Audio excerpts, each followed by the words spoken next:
Okay, the first game in the storyline is Kingdom Hearts X, which was a free-to-play web browser game that came out 11 years after the first game, but then it shut down in 2016. Your quest is to go around collecting Lux particles until you are powerful enough to fight Lord Darkball. Meanwhile, in a dream sequence, you are introduced to the Master, who is a character that doesn't matter. The Master entrusts his prize pupil Hoodmeister with a mysterious box and sends him into the desert. His other pupils, known as the Five Wise Men, then use the Book of Prophecies to go into the future and cast a magic spell in order to save the world from darkness. What?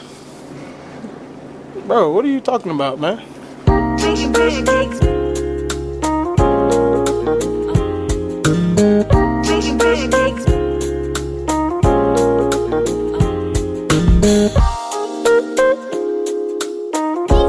But you know,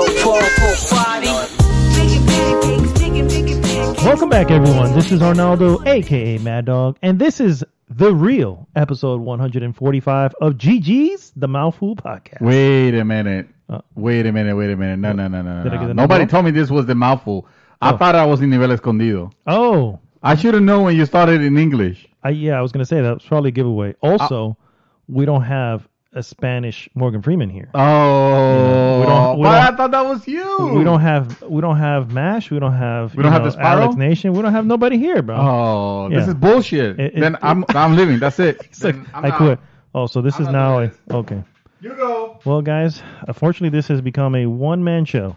So it's just going to be you and me for the next 2 hours discussing what I like to hear. I just realized that I am contractually obligated to fulfill my role. Yes. I was going to say, you're about to breach contract. Right? Okay, okay. So my contract, Section 5, it says at Article this point, 12, after the 5-minute mark, before the 5-minute mark, oh shit, I already broke it. You did. I should be screaming, GG! Far from the microphone so I don't alienate that voice our 18 to 24 demographic. Yes. That almost abandoned ship here is Mr. David Santos, a.k.a. Dream Twister. What is up, sir? I wish we were Nivel Escondido. There's such a cool group over there, man. It is. It's just, we need to, you know what? Let's go to Dallas. Let's go to Dallas. Wait, I did look at, I thought they were in Puerto Rico. How about the cruise in Puerto Rico? I think that's so let's go to Puerto Rico. We'll go to Dallas, pick up Geo, Sparrow Wolf, and then we'll go to Puerto Rico. Dude, that sounds like that sounds like that sounds like a vacation. I think so too. All right. We'll have to make this happen. When are we gonna have the? I have to make sure I get time off. GG cross Nivel Escondido. It has to happen, guys. It has to happen. The match made in hell. I don't know. Thanks so much Sunday for tuning in, guys. If this is your first time listening, please like, subscribe, and share the podcast with everyone. And of course, please go to goodgame.tech and join the conversation there. That is, of course, takes you right to our Facebook group, the premier Facebook group. The original. I will say the original right. GG. That's right. Accept no substitutes. No. Accept no prostitutes. This is the one and only GG. We don't accept prostitutes either. Yes, we don't condone those actions. Yeah, we're not in the business of that. Although it is the oldest profession and respect. Yes, see me after the show. We'll talk. What we normally do, guys, is first we go into what we've been up to, and then work into our news items, and finally finish with our hot topic of the week. This week's hot topic is what? Wow. The education. The education. The education. I want to get the right name. I thought I had it up and I just blew it. What games improved your education? Oh. Very important topic, and believe it or not, something no one really thinks about. When you think about, video games, you figure, it's about games and whatever. You're not really thinking you're learning anything, but half the time you actually are, especially in a lot of newer games that have open worlds and even going back to The Witcher, there was a lot of Polish lore that was being, on display for everybody who's playing the game, and obviously open their eyes to little things that you might. I understand you learn a little Polish yourself. I very little. There you go. I learned how to say Geralt. Geralt, all right. And Rivia. And I think that was it. Let me see. The other what's the name of the game? The little game that they play. Oh yes, Gwent. Gwent. There you go. The sports Gwent, which is Polish for poker. was going to say the famous sport of Gwent. Yes. Yes, which is very good for the record. Did I just hear somebody sneeze really loud? That was probably my wife. Oh, okay. In the wondering. bunker. Like, what is going on here? All right, guys. So let's get started here. Mr. Santos. Yes, sir. What, sir, have you been doing? Well, as you guys know, last week was the release of a little known title that could. And that little title is called Resident Evil 2. Yes. Let me tell you about little game that could not. That could not. Get out of here. Sir, I am here. Guys, But you don't know this. For the record, guys, we have a hater within our midst. You don't know this. Mm-hmm. I am here to disclose it for the first time, Mm-hmm. To you. I am done with that game. I don't think it's a bad game. I actually think You it better is not. No, Yeah. there's no way in potential hell that I could describe anything this game as being a bad game. Mm-hmm. It's just I was playing. I was having an amazing time with it. I was really down with it. The atmosphere. Yeah. To preface a little bit, I have never played Resident Evil 2. I seen Resident Evil 1, but never played it myself. Oh, you never played Resident Evil? No. I never. Really? I never. No, yeah, played. I thought you did and never did maybe play part I two. tried it for a little bit. Okay. Yeah, they loaned it to me. I played for a little bit, but I wasn't I didn't like the tank controls, and the whole dialogue was kind of silly, and I don't know. It was like it never really jived with me. I was playing something else, probably tag tournament or something like that. I don't know. Who knows? Wipeout. I was big on Wipeout around that time. Anyway, the thing is, my first Resident Evil experience was actually to completion was Resident Evil 4, which is I loved, and it's still one of my favorite games that I've ever played. So coming back to this this one, playing the remake, I was so elated and so excited because it was getting those feelings back, those feelings of Resident Evil 4, the way I felt, which was, this is spooky, this is scary, I'm stressed, but it's a good stress because I'm moving forward. I gotta be careful with my with my inventory, but at the same time I don't have to worry that level of much, because I always have, it always feels like you're okay, even if you could still knock some zombies and stuff like that. You don't have to just run to conserve ammo just for the sake of, because then you're referring to 4, right? Four. Okay, Yes. Resident Evil 4. Resident Evil 4. Okay. I had a great time with that game. So at the beginning hours of this one, I was having two. It was that level of excitement, and then I hit a wall.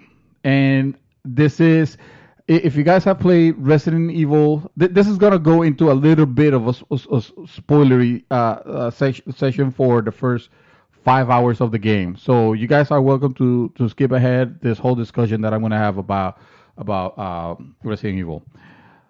And we start now. So that wall, it was this character that appears. I believe I told you about it. Yeah, is I know about the character. Mr. X, Yeah. who in the original Resident Evil, he did not make an appearance until you were playing a second playthrough. Is my understanding? Yeah. It was a Claire issue. Yeah. Right.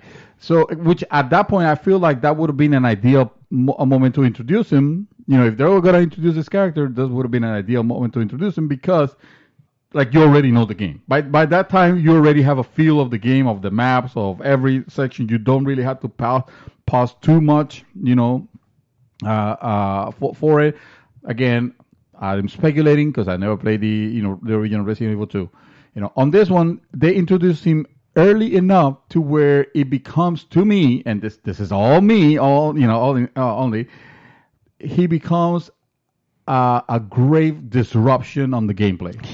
Like a massive shut the door on your face. You're not having any fun. We're gonna change the way this game becomes. because suddenly that level of that atmosphere. Because the thing is, you can't kill this character. This character is gonna be following you, stalking you, albeit slowly. He kind of like trudges towards you a little bit faster than regular zombies. But the thing is, he always knows where you are, and if you spend time on an area, and you better hope that area is not like a dead end corridor, which this game has tons of, tons of close area dead ends.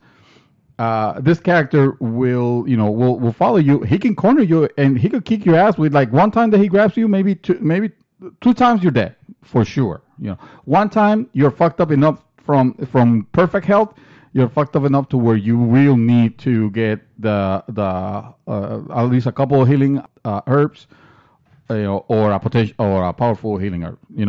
You have to use it. Yeah. You have to use it at that point, and it becomes really, really. I can't tell you how frustrating and annoying the gameplay became from that point to where, like, at one point I stopped and I was like, why am I continuing if I'm not having fun? Why is this? Why is it that I changed my gameplay from totally being in this world to being outside, thrown out outside, to where I obviously I feel like this is a video game because you have the character you cannot kill, and you have to constantly be going to the loading your save because I made a wrong move, I fucked up, now I have to reload the game. And mind you, I'm playing on PC. On PC, the loading screens are super fast. It takes like no more than a second or two to reload you back. Mm-hmm. But still, even still with that speed was not enough to get me out of the frustration of having to keep reloading my save. And that's another thing. Save everywhere, before, because it counts how many times you save. Yeah. Before I'll try to keep the count low. Now it doesn't matter. No, I tell you, I don't think it would matter. No, not that it matters, but what I'm saying is like now I don't care about keeping a low save count. I'm just saving every time I get to a save area, and not trusting the checkpoint system, because I know that it's gonna set me back and a lot if I get caught, which is happen to be often now that character is let loose. Why would you have a character that is invincible? Like, first of all, that's again you're laughing because I know you have passed that part of play. Obviously, the reason why we're talking about this freely. Why would you have him so early in the game to where now, like, everything that was scary and it was like spooky and fun about the area gets completely undermined and completely thrown aside. I don't care about zombies anymore. I don't care because all I'm doing is running. All I'm doing is booking it to the next section and trying to be as efficient as possible. And if I mess up again, I have to reload. Sounds like you're reloading a lot. Well, yeah. I'll give you an example. If suddenly I'm trying not to get a freaking walkthrough to find out where to go, So I'm trying to read the map and finding out where I should be going. Usually that ends up in me wasting time and bullets to get to an area because zombies keep appearing. By the time I realize what I have to do, I have already wasted so many resources that it's like I feel like I'm gonna like fuck myself later on. Yeah. By that point I have to rinse and repeat the whole for the next area and for the next area, and I do nothing but run, which he runs so slow. That's another thing. There's no sense of urgency on this character. He runs so slow for trying to get away from this behemoth that is slowly pursuing you, a la a character from or any that movie that fucking horrible movie that you like. What's it called? It Follows. Oh yeah, It Follows. Like that's insultive. I don't like It Follows, but I know that, and it's a good movie. Whatever. So a la It Follows, I feel like I would have been okay with the introduction of that character if they would have left it originally the way, like I told you, with Claire walkthrough.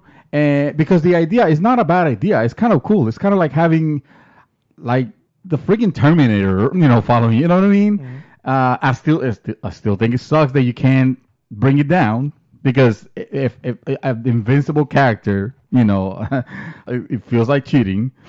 But So, if I can interject. yeah, by all means, by all means. I'm just gonna close in this because I don't want to extend too much to say.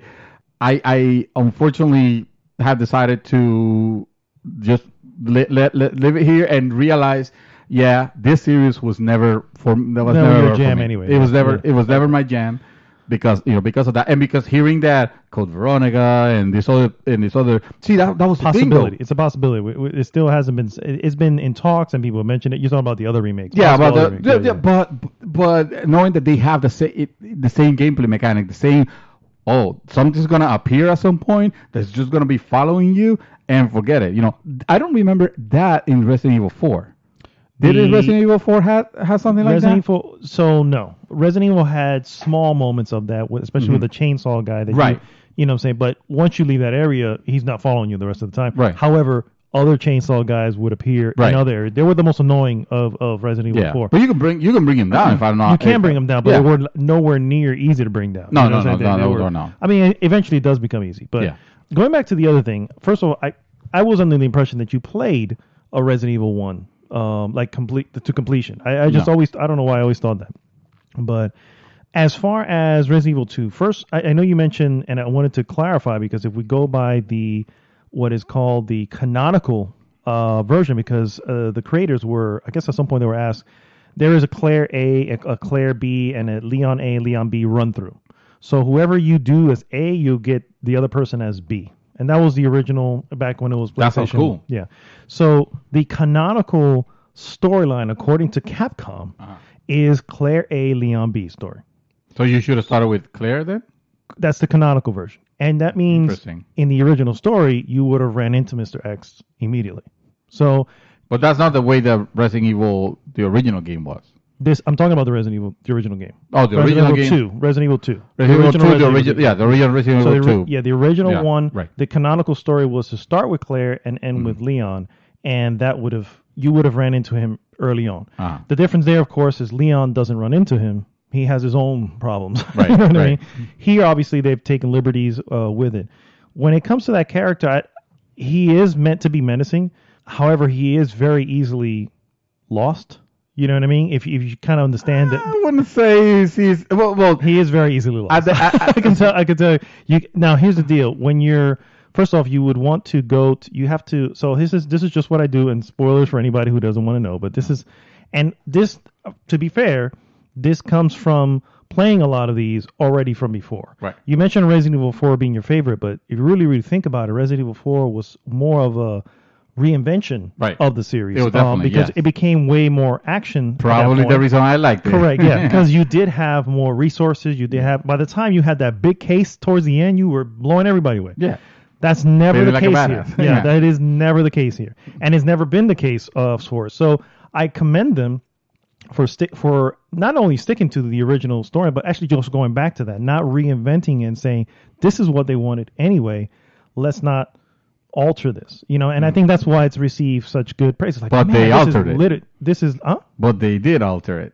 how do they alter? Oh, Because- with the inclusion of him. Because Early on, exactly the inclusion of him early on. Well, that said, like I said, I don't have a problem with him. You can literally outrun him.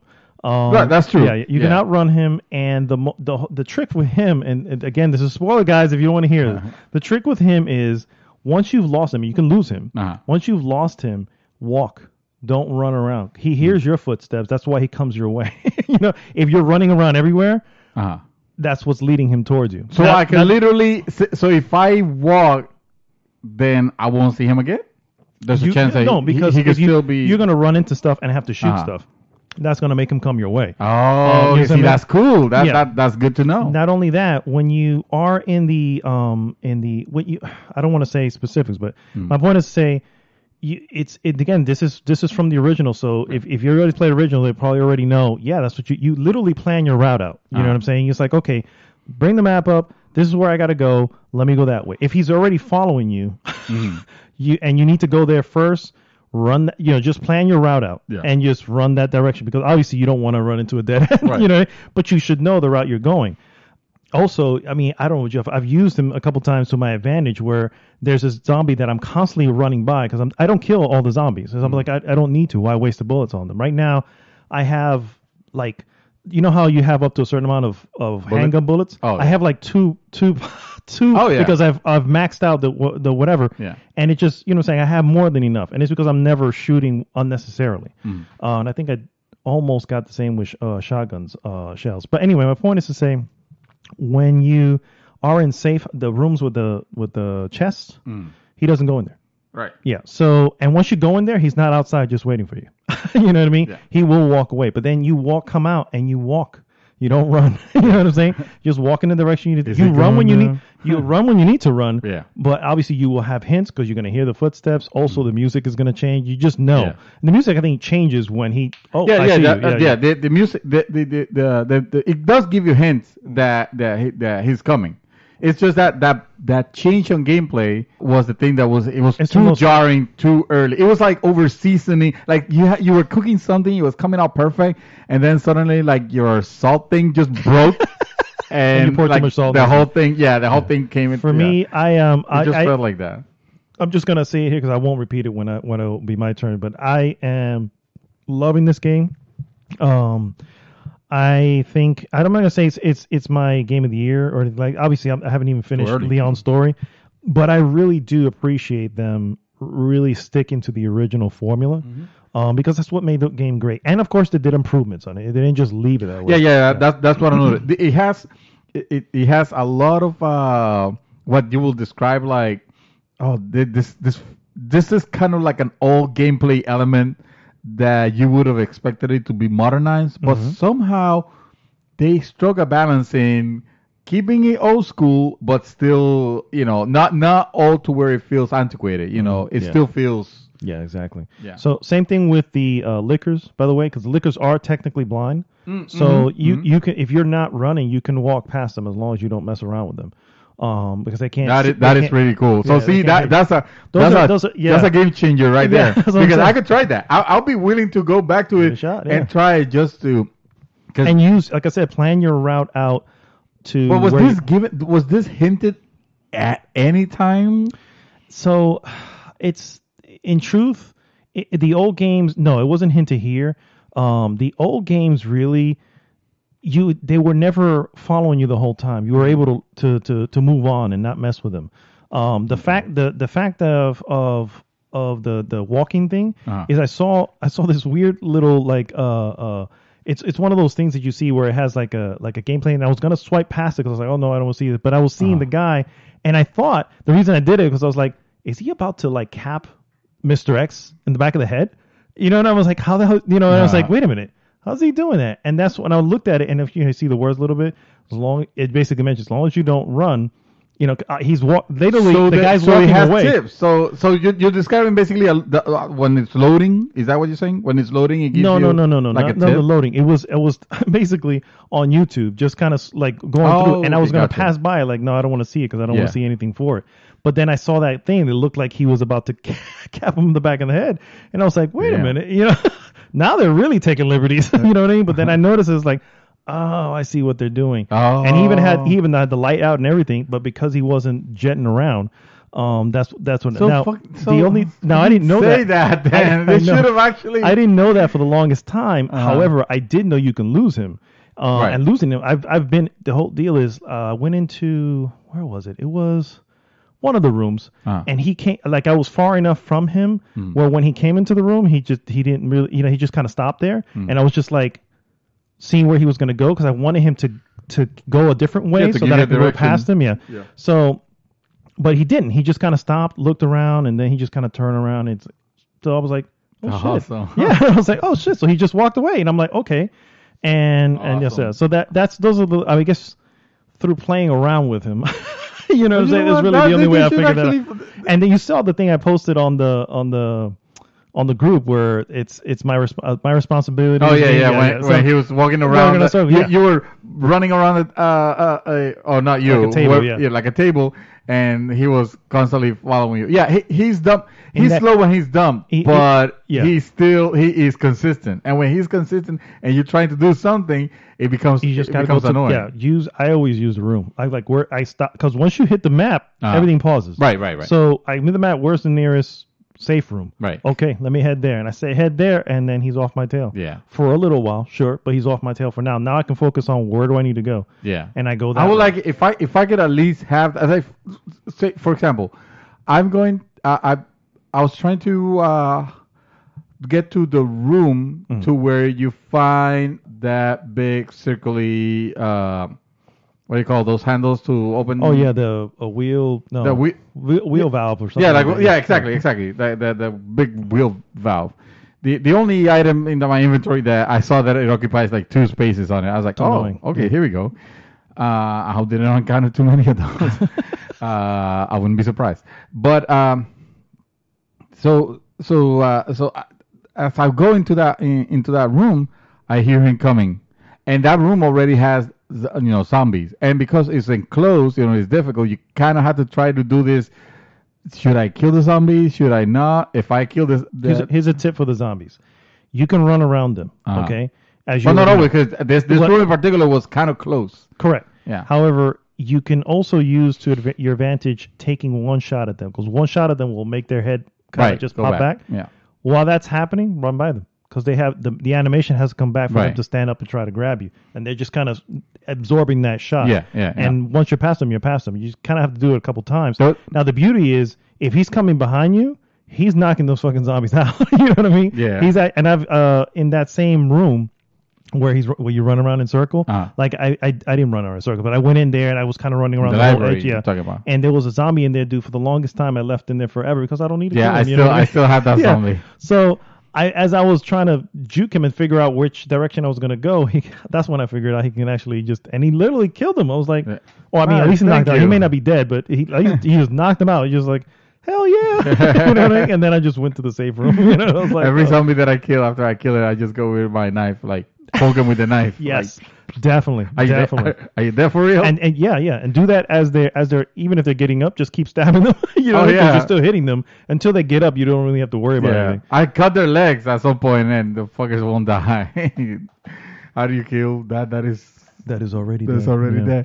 But I get what you're saying. It is a different type of gameplay, and if you never dug it the first time, chances are you're not going to probably be interested in the reviewing, because obviously if they do continue to do these, it's going to be this. Yeah, it's gonna be legit survival is what it is. So this is definitely your traditional survival horror. I don't want to have to. I don't want to see the gamey parts of it. I don't want to load I fucked up. Let me load a save game again. I didn't have to do that on the first, on the first five hours. They did not have to do that once.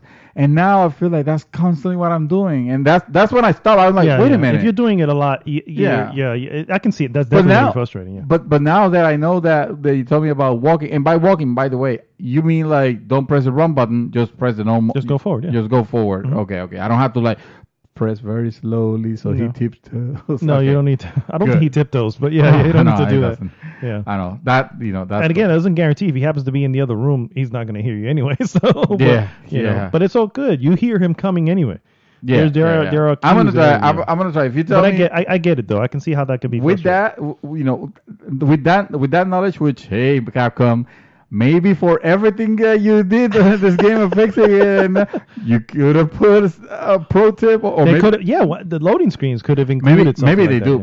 That, well, I don't get the loading screens because it loads kind of fast. Oh. So that's good and bad, because sometimes you do want to read those. Yeah. It should be. I don't think it says anything on my end, but I don't recall loading really much. Oh, okay. I mean, just maybe loading the game, but I only think I did that once, and most of the time it should be like a loading screen that you press the button to continue, a la what's that game? Horizon. I think Horizon did that. When it loaded, you have to press the button to press it in order for it to start again. Yeah.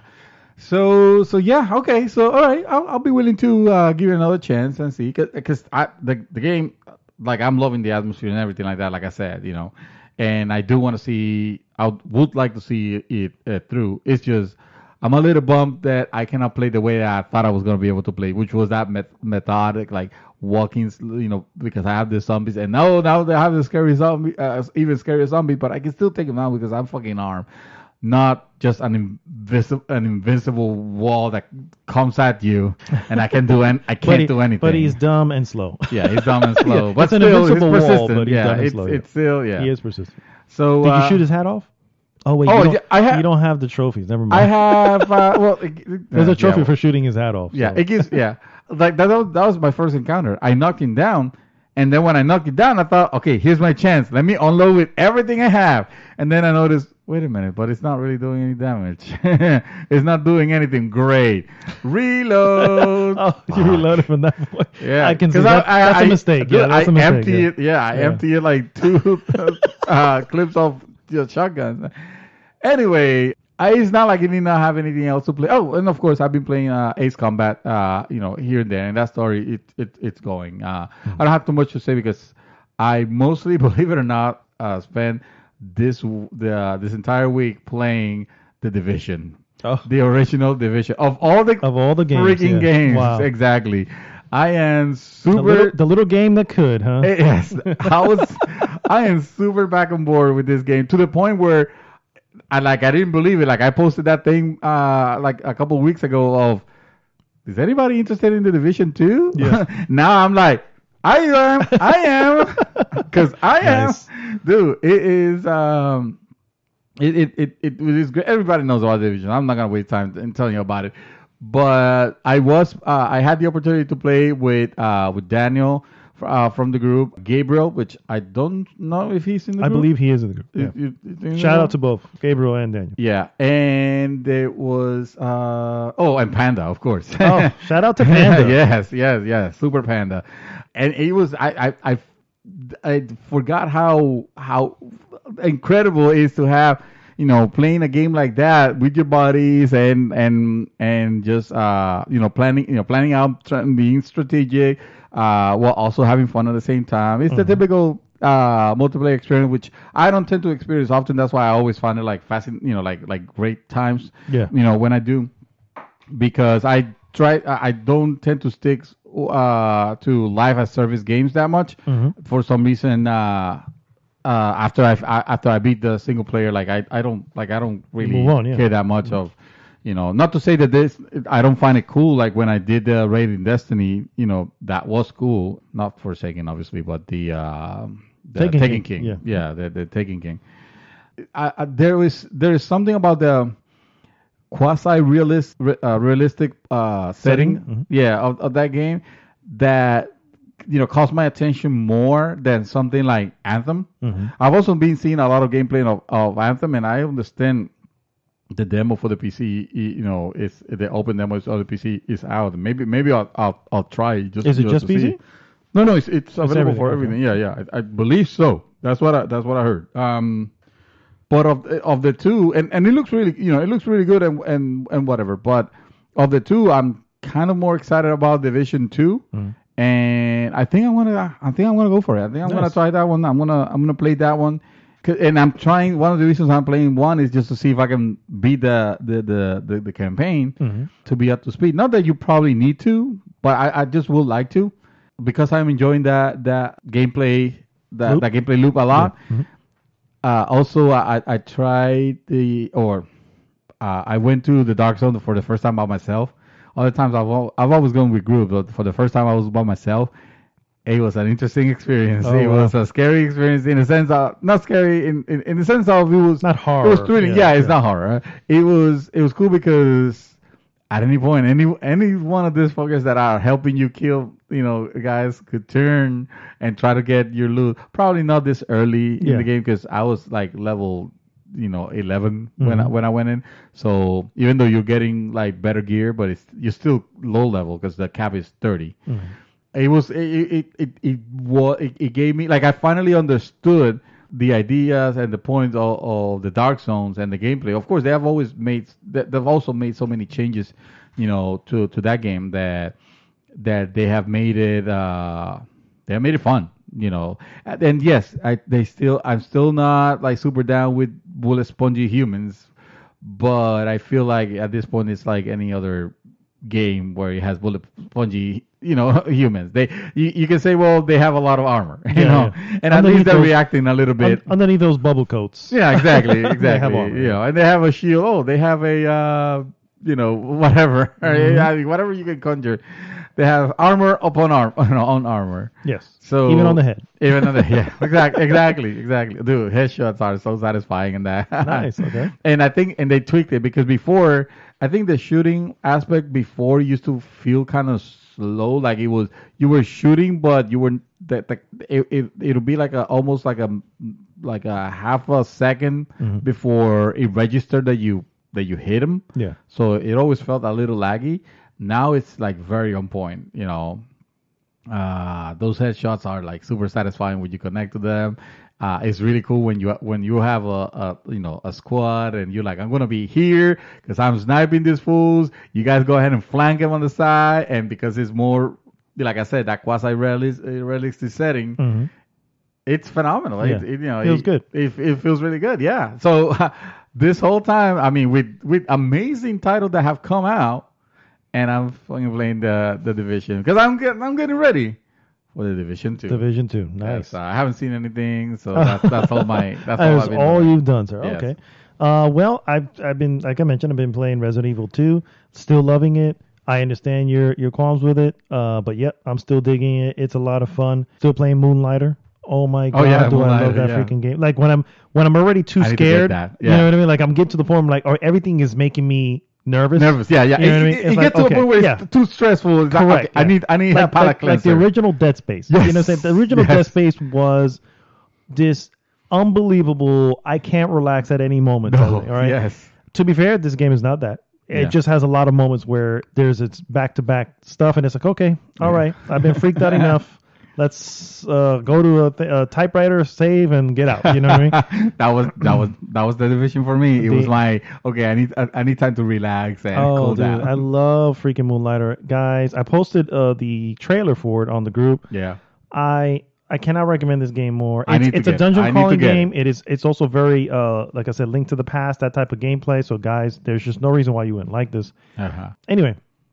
So that's really all I've been playing on console. I have played a little game on my phone.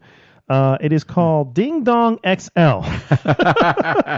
And it's difficult to say. That's a funny name. Yeah, it's a very funny name. So basically what it is, I'm not even sure. I've shown it to you beforehand. Maybe you can help me explain what it is. Essentially, all right, so it's Geometry War, except that it's the aesthetics, really. It's the only thing that is Geometry War. So, the gameplay, it's just Pong? A lot of back. No, it's almost Pong. like Pong, but you're controlling both sides essentially. So you're moving this ball from one end to the other, and as you're doing this, there are obstacles or little geometry shapes, shall we say, that float through the middle, and you have to avoid them. Or kind of like trying to kind of like Frogger, except that you're committed to the move when you release the ball. It's just gonna throw it to the other side. To the other side, and it will not stop till it gets to the other side. And then you're going back. And what the game is doing, it's counting how many times you're doing this. Street, across the street, and you're trying to get. Basically, it's a high score game, is what it is. Why did the Geom cross the street? Yes, to get to the other side. So you have little power ups. Some of the power ups speed up the obstacles that come across. Some of them slow it down. Some of them make it so that you're able to blast right through them. Really? Yeah. So you have and you can also, when you don't have a power up, you can try to sideswipe one of the geometrical shapes, and if you can time it right, it will destroy it because you've sideswiped it, and it will count as an extra stroke, if you will, or extra pass, whatever, an extra number. And that's basically all you're doing, right? And the music is very upbeat, very techno, very between the music and the look of it. That's what brought me memories of Geometry War. Yeah. So essentially, that's essentially what the game is, and all you're trying to do is get the high number. My number currently is at 81, 82, something like that. What made me keep playing was realizing that I am in the top 22% of the world, and I'm like, whoa, actually, all right, you know what I mean? So I am now, and then of course I look to see who's first place, and first place is like 260 something. I'm like, I can freaking do that. You know what I mean? So it has become this obsession of mine when I'm just doing nothing. So you know what I'm saying? So let me ask you: as you're progressing, are the geometric shapes Changing? getting more dense? They're getting more dense. They are also changing shapes. Some of them spin, which is annoying. Like one is like a stick. And so the stick is flying across, but it's it's like a slow motion spinning. Yeah. So you got to time it so that it's flat by the time you're flying past it. You know what I'm saying? Oh, damn. So it does get difficult, and it's one hit kill. One hit kill. Yeah, you start over. Yeah. You're done. So it is actually, I'm enjoying it. I don't know what to say. How did you discover this game? Actually, we were talking about it in one of the other podcasts that I listened to, and I was just like, "What the hell is this?" And they were almost making fun of it, and I was like, "Oh, let me give it a shot." And it's 99 cents, so I paid 99 cents. So let me, I'm all right with playing. If it's something that's enjoyable, I will give money for it. And that's then here price, I am, just like trying to get the high score. Basically, here we were talking about it. So exactly, yeah. So again, what's the name of the game? Ding Dong XL. Ding Dong. Exactly XL. how it sounds. Yes. It's not a hentai game or anything like that. It is not. It may be if you leave the XL out, or if you just put Dong. It may just be that. So Ding Dong, this game is gone. Good luck, guys, finding it. The only thing I haven't seen any movies. I did finally finish the second season of Marvelous Miss Maisel. Yes, you did. Awesome fucking series. I freaking love it. Can't wait for the next season. Highly recommend for everybody. I won't get into it again. We've spoken about it here before. And I also, actually, my wife and I blew through 2 seasons of Goliath, which is also an Amazon original series. I heard good things about that. And it stars Billy Bob Thornton, and he plays an attorney. And he's one of those.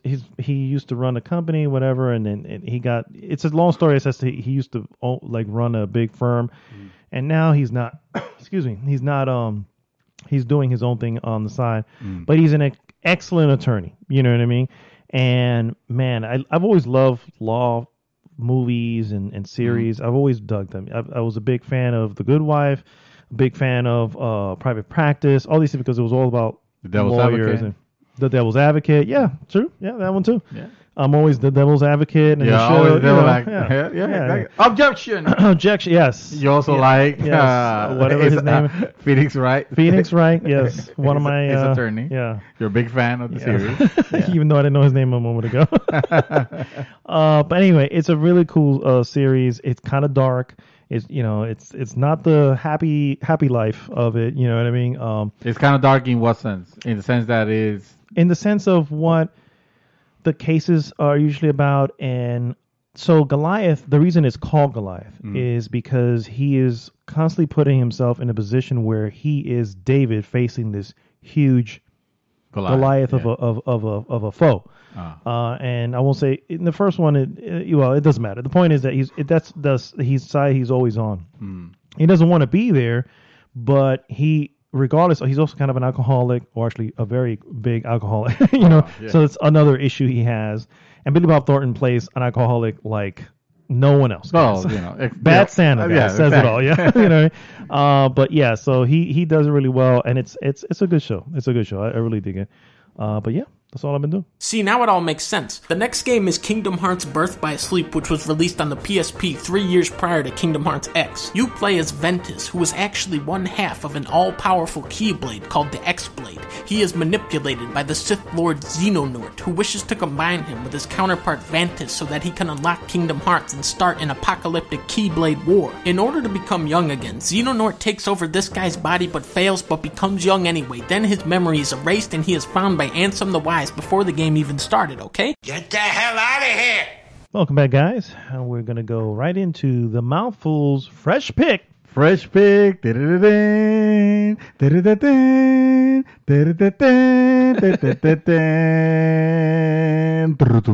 Nice. Thank you. We have ourselves a jingle. Copywritten. Yes, I'm going to snip that out and just replay it every time. There you go.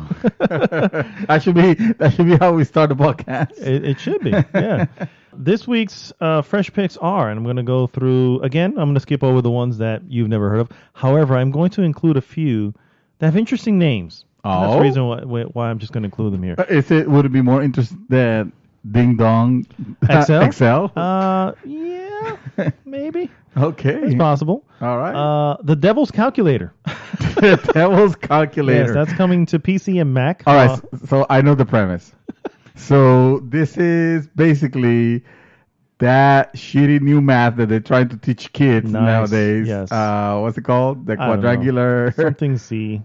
The cubic Concourse math. I don't know. whatever the hell is you guys know what I'm talking about. Crisis core. Yeah, the core math. Yeah, Core math. That core math. We're gonna call it Crisis Core math. I spent like a good 15 minutes yesterday just seeing a demo of it, and every teacher that was trying to show it on YouTube was basically come to the conclusion of, I don't know what they're making us do this, but because they says it all. Yeah. Says it all. That, by the way, came PC Mac and came out on Monday to PC and Mac. The Devil's Calculator. The Devil's Calculator. Tuesday, Kingdom Hearts came to PS4 and Xbox One. Wait, that happened already? I know. This is for this past week. I thought this was for the next week, so we will have something to look forward to. We're picking the fresh pick of this week. Oh, okay. Yeah. So we are reaping. Yes. Okay. This is the harvest. The harvest. Yeah, there you go. Mouthful's harvest. There you go. We put it fresh straight into your mouth. Jesus. Kingdom Hearts 3 on PS4 and Xbox One. Xbox One is an interesting choice for that, considering there was a video that came up, and it kind of made me laugh because I was like, that's true. Listen, I'm going to tell you the little secret that no Kingdom Hearts fan wants to admit. Mm. Nobody understands these freaking games, all right? There is this is as much, and you can post your hate below. Feel free to put it up on the comments. Make sure you direct hashtag me. Yes, exactly. Because this is like trying to make sense of the Zelda timeline. This is actually I think that Zelda timeline is actually easier. If there's anything that it blows my mind. This is Disney characters and Square Enix characters. I'm gonna let you finish, but I gotta say this. I gotta take this off my chest because you have been weighing on me too much. I can tell. It's the fact that this game has like the most, childhood characters that you have grown to come and love throughout the ages, and they're timeless. I'm not saying this is a kiddie game or anything like that, but it should be easy to grasp. I mean, it's Mickey, it's Donald, it's Pluto, it's those characters. It's Goofy, and you're mixing them with Square Enix characters. Why the hell does the story has to be so God bless complicated? Like to the point of, and the names. So my God, dude, the names of this game. Can you tell me some of the names of some of these games? I know Zorus. No, I'm talking about the games themselves, like Kingdom Hearts. Birth by Sleep. The title you're talking about. The title. Dream Drop Distance, or 360 divided by 2, or duodecimals. Like, what the fuck is that, dude? Honestly. So the titles, I think, personally to me, they're straight nonsense. Yeah, they're literally nonsense. However, when it comes to the story, as much as I don't understand it, I literally can bring Nick here, and he can tell you everything about it. I think he can tell me. You know what? Honestly, I've had to stop him from saying, like, you know what, dude? I honestly don't care anymore. Dude, I asked him a question about something. Oh, yeah, this is, because of this guy and this happened here. But then I was like, that's my point. It's so convoluted. It's so complicated. Never mind, I'm done. It makes a Kojima game be a baby book. That said, that's the reason why I have to disagree. I think there are fans upon fans that will actually, and they don't you have dude. They want to think that they do. I'm not saying that every one of them know. No, I'm not saying that every one of them. However, I will say there are many that do, and there are many who have been. Dude, there are literally. This game literally will sell or is going to sell gangbusters. Dude, how it's Kingdom Hearts. It's a game that exactly. The last Kingdom Hearts, the major one, major one, let's call it, that it was not a remake or a 0.8 or a 0.5, because evidently we do that with this freaking series. it was on PS2. PS2, So of course it's gonna, two and of course generations he has his fun because the gameplay at the end is great, and it's cool to see those characters from the different Disney movies. Like I believe they have Frozen this time, and they have they have different Disney properties and Woody and all that crap. But that's my point. It's they have characters that should be so simple, so easy to understand, and in the characters themselves have been featured in their own stories that have been so simple and easy to understand. And Square Enix tries to convolute the crap out of this with nonsense. Which, okay, I'll give you that. I'll willing to concede that Kingdom Hearts fans know the story. Correct. They basically know nonsense. They have agreed to accept the nonsense that is this story because it makes no. I'm not in any way. I'm not part of that camp, so I'm not trying to defend the camp. I'm simply being that devil's advocate I mentioned a moment ago, where. Unfortunately, yes, that is lore, dude. And if there's one thing that you and I can both agree with, lore can be fascinating if you're really into it. Yeah, but I got as far. I played 2, Kingdom Hearts 2. I never played any of the other ones, for the record. I played Kingdom Hearts 2. Don't know much from what I remember. I remember at some point, for me, the joy was discovering new areas, and the new areas because it was a new Disney World or new Final Fantasy area or something like that. That was the joy that I got out of it. Yeah. And I'm willing to bet that that's the joy that many people got out of it. Well, probably the majority of people. However, there are those, and yes, there are many. They don't outnumber the ones who don't know, but they are many. And I'm willing to bet that yes, they for whatever reason, as nonsensical and because it is realistically the characters and everything. Nothing makes particular a sense. And I'm not saying obviously this is a word that is meant to be fantastical, and I'm not knocking it for that. Obviously, what could it be more fantastical than friggin' Disney and Square Enix Final Fantasy, and Final Fantasy exactly. But I'm saying it in the sense that at least it should have. You said lore is it could be what was the word to use? Like it could be fantastic or fantastic, yeah. It could be amazing, you know. Yes, and but it can be something that you could just also dig. Yeah. You could also put just lore, just nonsense, like a la the grimoire on the original Destiny. You know, which is just which put some words, and I guarantee you that you have a bunch of people. No, but that's now the people that they later on flesh it out and tie it together. I would argue that you have people early on putting those things together, and they're going, "No, dude, the lore is this and this," and I'm just like, "Dude, stop it, stop it." Yeah, you know what I mean.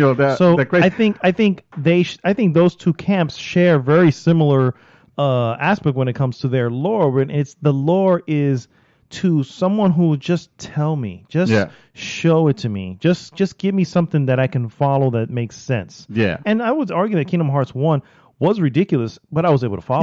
Kingdom Hearts 1, which is the reason I bring it up is because as the excitement about Kingdom Hearts was mounting and all that, I was wondering should I be checking this game? Let me find out. And I got myself into the an adventure of watching YouTube videos trying to explain the story so far.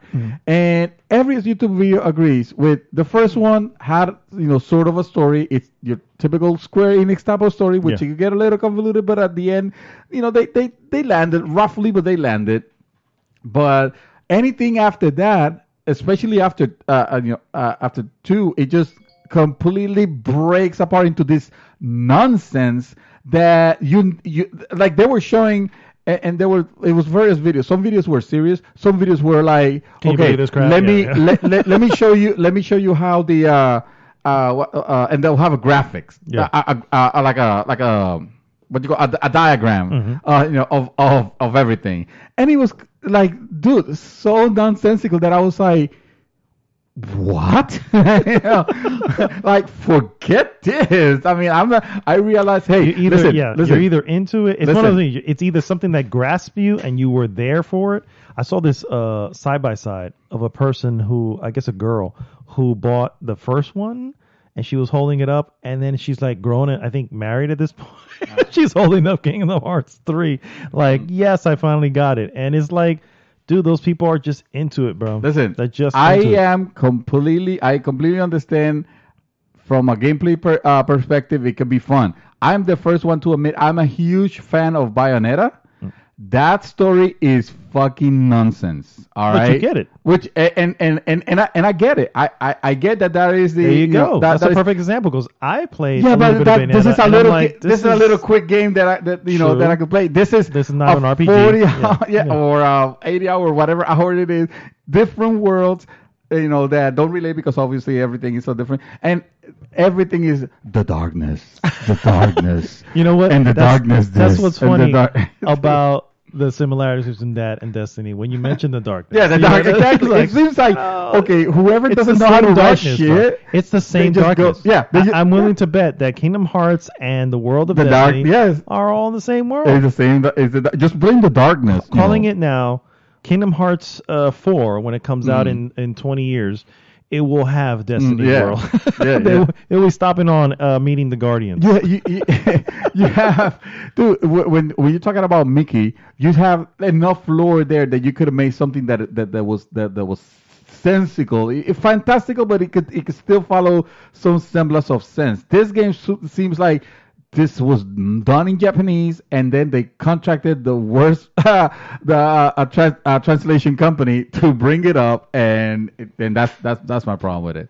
I hear you. Yeah. However, it is the number one hit probably of Tuesday the 29th. Sure, yeah, of course. No doubt. Real quick, I'm just going to go through because there really wasn't much else, but there are some funny ones. Ridiculous Rugby coming to PC and Mac. Ridiculous rugby. They're playing with what? Like a bowling ball? Rugby, you never played? I know, but Oh, I don't what know. makes it ridiculous? I have no idea. We'll have to look that up.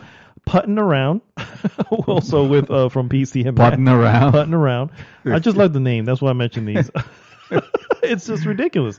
Downwell came to Switch yesterday, which I will definitely support Downwell. I actually have Downwell on PlayStation 4. You should be playing the original. Wait, Downwell is from the makers of.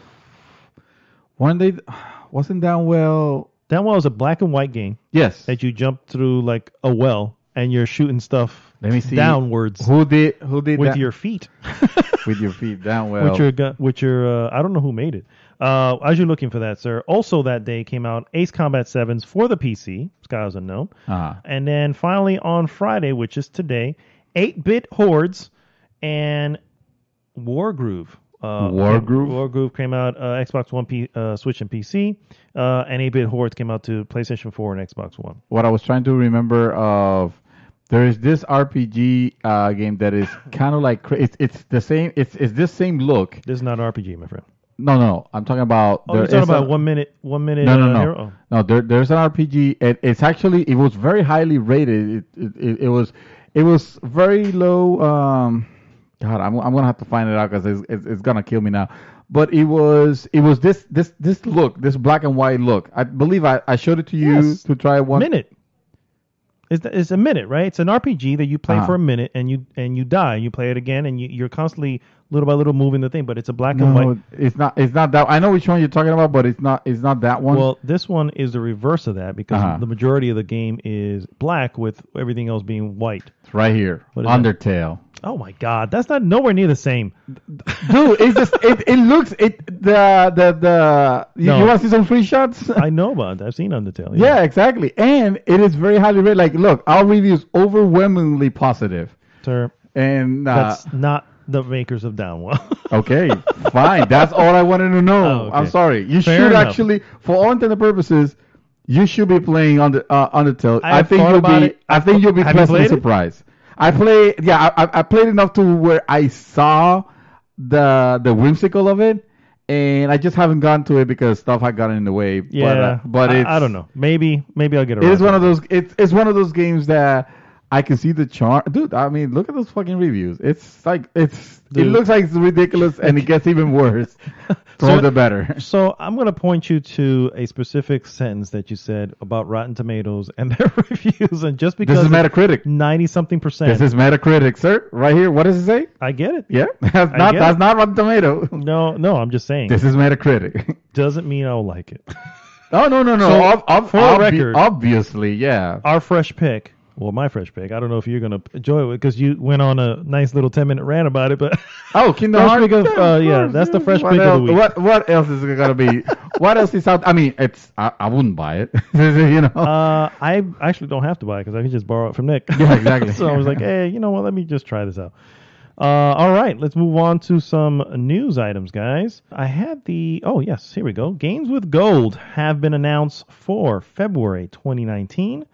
And let's go through them. We have, first off, Xbox Live subscribers will get access to 2 Xbox One games. The first one is Bloodstained Curse of the Moon and Super Bomberman R. This will be coming, let's see. Looking at the times here. You also get, this will be for Xbox 360 and, of course, backwards compatible. Assassin's Creed Rogue, which, if I'm not mistaken, is not a favorite Assassin's Creed, but that's fine. And then Star Wars Jedi Knight Jedi Academy. Wow, you're getting the cream of the crop from Xbox. Well, that's 360, so let's be real. That's the Bloodstained Curse of the Moon is probably the best one out of this bunch. You'll get that all of February, between the February 1st to the 28th. Super Bomberman R between the 16th of February and the 15th of March. And then between the 1st and the 15th, you'll have Assassin's Creed Rogue. And the 16th through the 28th, you will have Star Wars Jedi Knight Jedi Academy. And switching over to PlayStation for their February games, an interesting bunch here. PlayStation Plus subscribers have a big February ahead of them. This, by the way, is from Polygon. Sony will give PlayStation Plus members 2016's Hitman, the complete first season. So guess what? I'm glad I didn't pay for it. I saw that one. No, this is this Hitman 1? What they're saying? The complete first season. That's awesome. That's what I'm saying. You see the difference? You get what you get on and I'm sorry, I'm not turning this into a console war or anything like that. But the quality of games that you end up getting on the different systems, like on Xbox, it seems like, well, there's not much to offer. Let's just give them like freaking 360 titles.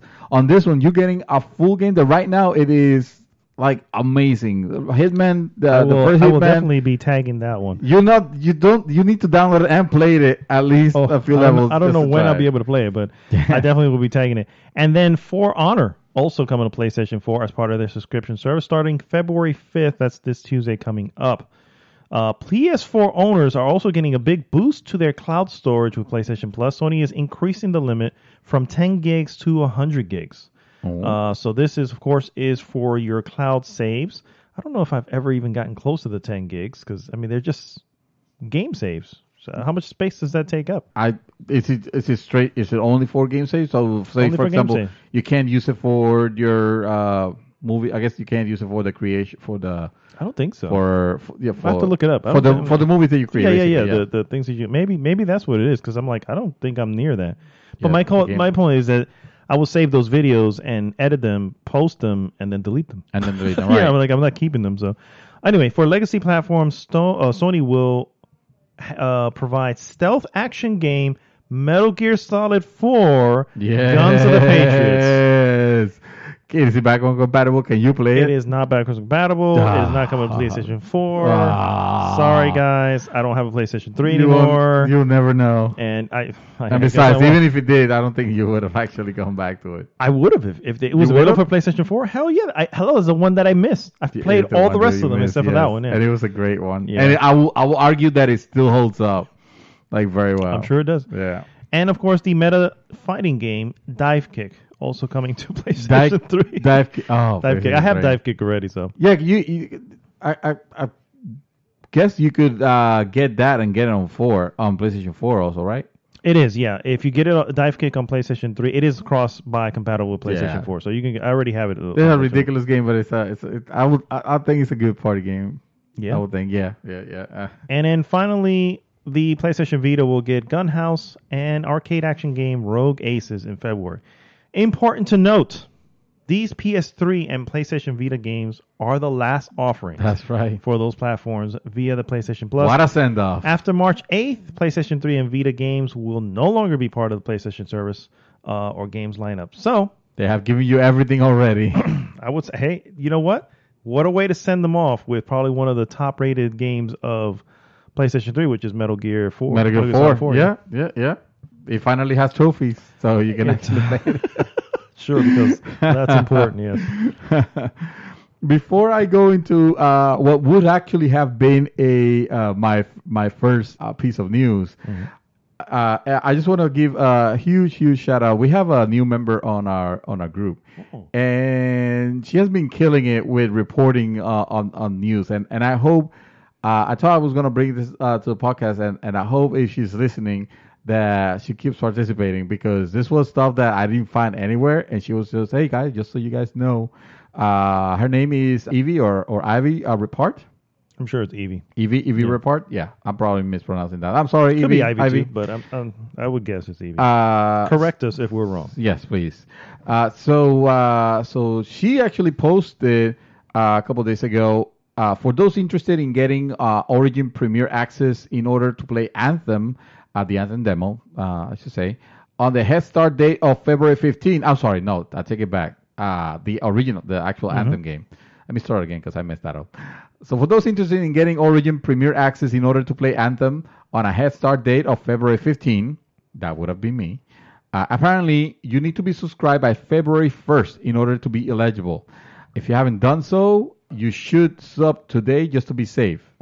She shared this yesterday, actually, on the 30th. I believe it was on the 30th. So I saw that post and it immediately was like, okay, you see, I knew there was going to be some sort of catch. You needed to be pre-subscribed, at least 15 days. Honestly, I would have thought that it was going to be longer. I was kind of surprised that EA didn't require you to be subscribed for a minimum of 3 months before you have access. Some shit like that. Yeah. At least 1 month, before just to be effective. Days, though. This is 15 days. Yeah, but that's half of your. Let's say, for example, if you wanted to pay to be able to play for 30 days for a month, you wouldn't have been able to. You would have only had 2 weeks, meaning you probably wouldn't have been able to beat it.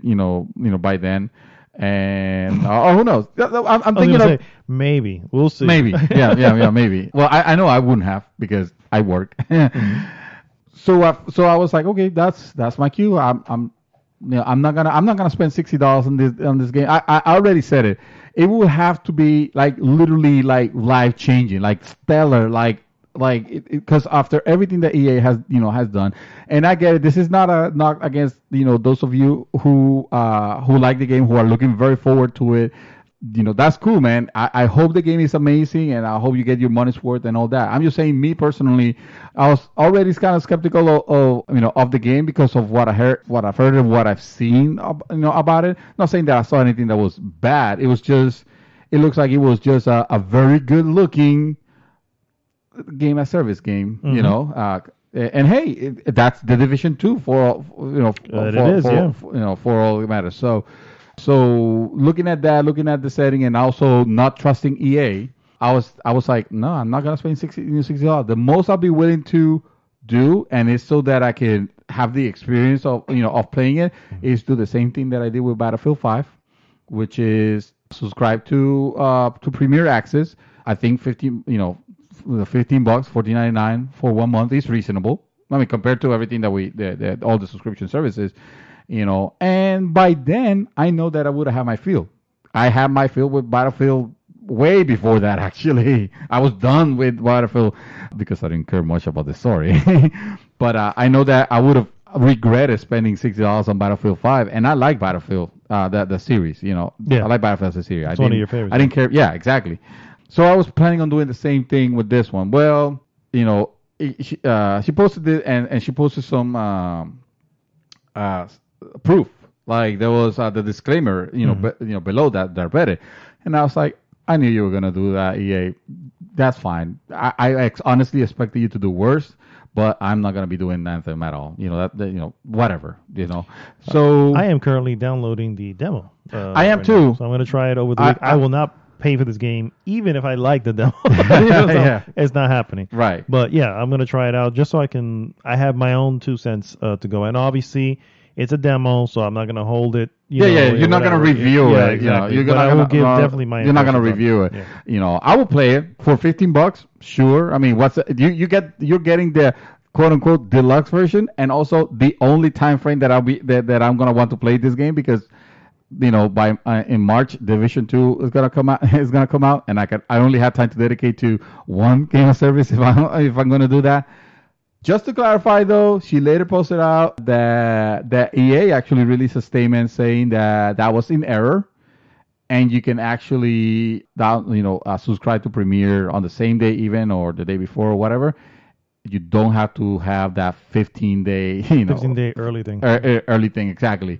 Early shopper to be able to qualify for it. Yes. So I'm glad that I heard that, and I'm gonna try the demo. I'm downloading it right now. Let's see how it goes. If I find it, interesting, sure, I'll spend $15 on the latest game from EA. Why not? I will not even give $15. So. My next piece: Chinese internet company NetEase.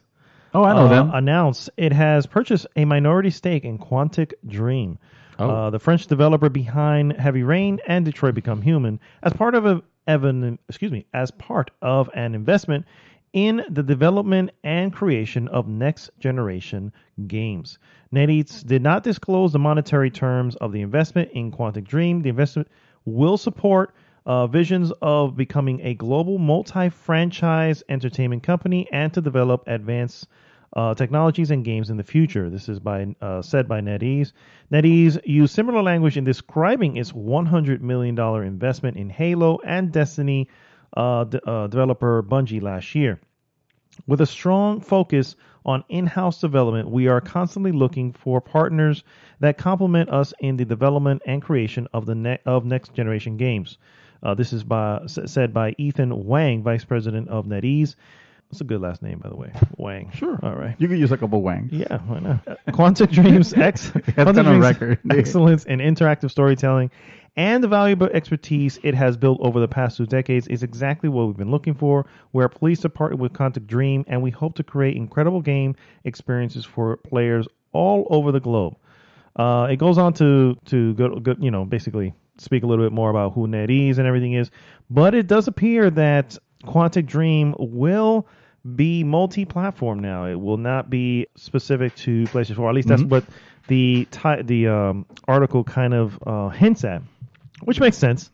Obviously, if you're making an investment, you're going to want to put it out to as many spaces as possible and get as much back for your return. Yeah, I read that. I read that also on Eurogamer, which actually did confirm it, and I think the tagline was, or the title of the article was Heavy Rain Studio Quantic Dream no longer making PlayStation exclusives. Mm-hmm. So and just like you said, it makes sense. I mean, if they're gonna, especially the influx of Chinese conglomerates, taking over. Like you hear NetEase, you hear Tencent, who owns a sizable chunk, I think, on Epic's on Epic Store, with some people that are not fond of it calling it the Tencent Store because they're really not liking the fact that a lot of games are becoming time exclusives. On is PC it time of all exclusives? things. Some of them are exclusive, some of them are time exclusive. I think. Okay. I think most of them are time exclusive. They have like a year. Exclusivity? Yeah. That's weird. Like, I might as well jump on it right now. Mm-hmm. Metro Exodus will only release on the Epic Store, but people that have already pre-purchased it on Steam will get that version.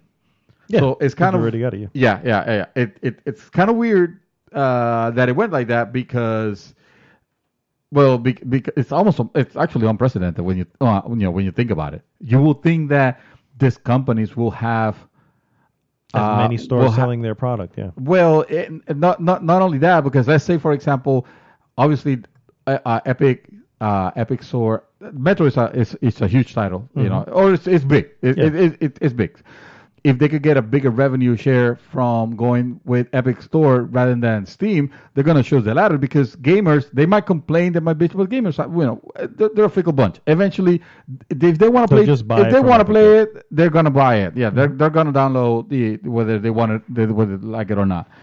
You would think that these companies will have clauses on their contracts that will say, once you start, offering the game on our store, let's say on Steam, you cannot withdraw from it, to go to a rival, or, something like that. But they don't, because this has never happened. They never thought that would happen. Yeah. This never happened before. So the original story said that Metro Exodus will release solely on Epic's game store when it launches on February 15. Epic and publisher Deep Silver have revealed that on whatever that day was. Well, they're the ones to confirm it. This follows news from earlier this month that revealed that The Division 2 was coming to the Epic store as part of a multi-game agreement with Ubisoft. And like I mentioned, if you had already pre-ordered the game on Steam, they're going to honor that. Yeah. However, they already discontinue selling. Yeah, makes sense. They're already making it exclusive. There was actually, let me see. If you have pre-ordered the game with Steam, you get to play it there. Epic's exact words on the subject are that any customer with an outstanding pre-order for Metro Exodus on PC through any digital retailer will receive their game as expected. This is the notice. If you go to the Steam page, there's a notice that says, well, at that point it said, later today, sales of Metro Exodus will be discontinued on Steam due to the publisher's decision to make the game exclusive to another PC store. The developer and publisher have assured us that all prior sales of the game on Steam will be fulfilled on Steam, and Steam owners will be able to access their game and any future updates or DLC through Steam. We think the decision to remove the game is unfair to Steam customers. Notice to Steam customers. Yeah. Mm-hmm. Especially after a long pre-sale period.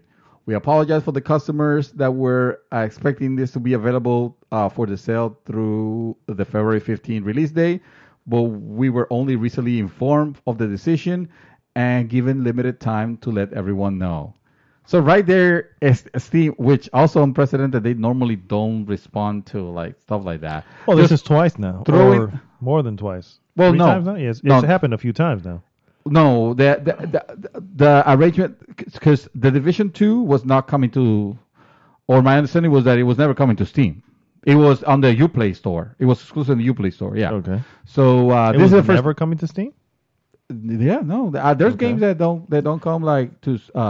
No, I know, I get that, but there was another game that was available because it was the same thing where you already bought it on Steam. You're probably right. There might be something else that there might be something I just can't remember. There wasn't, yeah. But getting this one because I guess it was either because it was Metro, which is a big title, or because they were fed up with the fact that it kept happening. Mm-hmm. They were like, up front on the page of the game, it's like, we think the publisher is unfair to you guys, because we care about you. But rest assured that you'll be able to play if you bought it from us already. Please don't cancel your pre-order.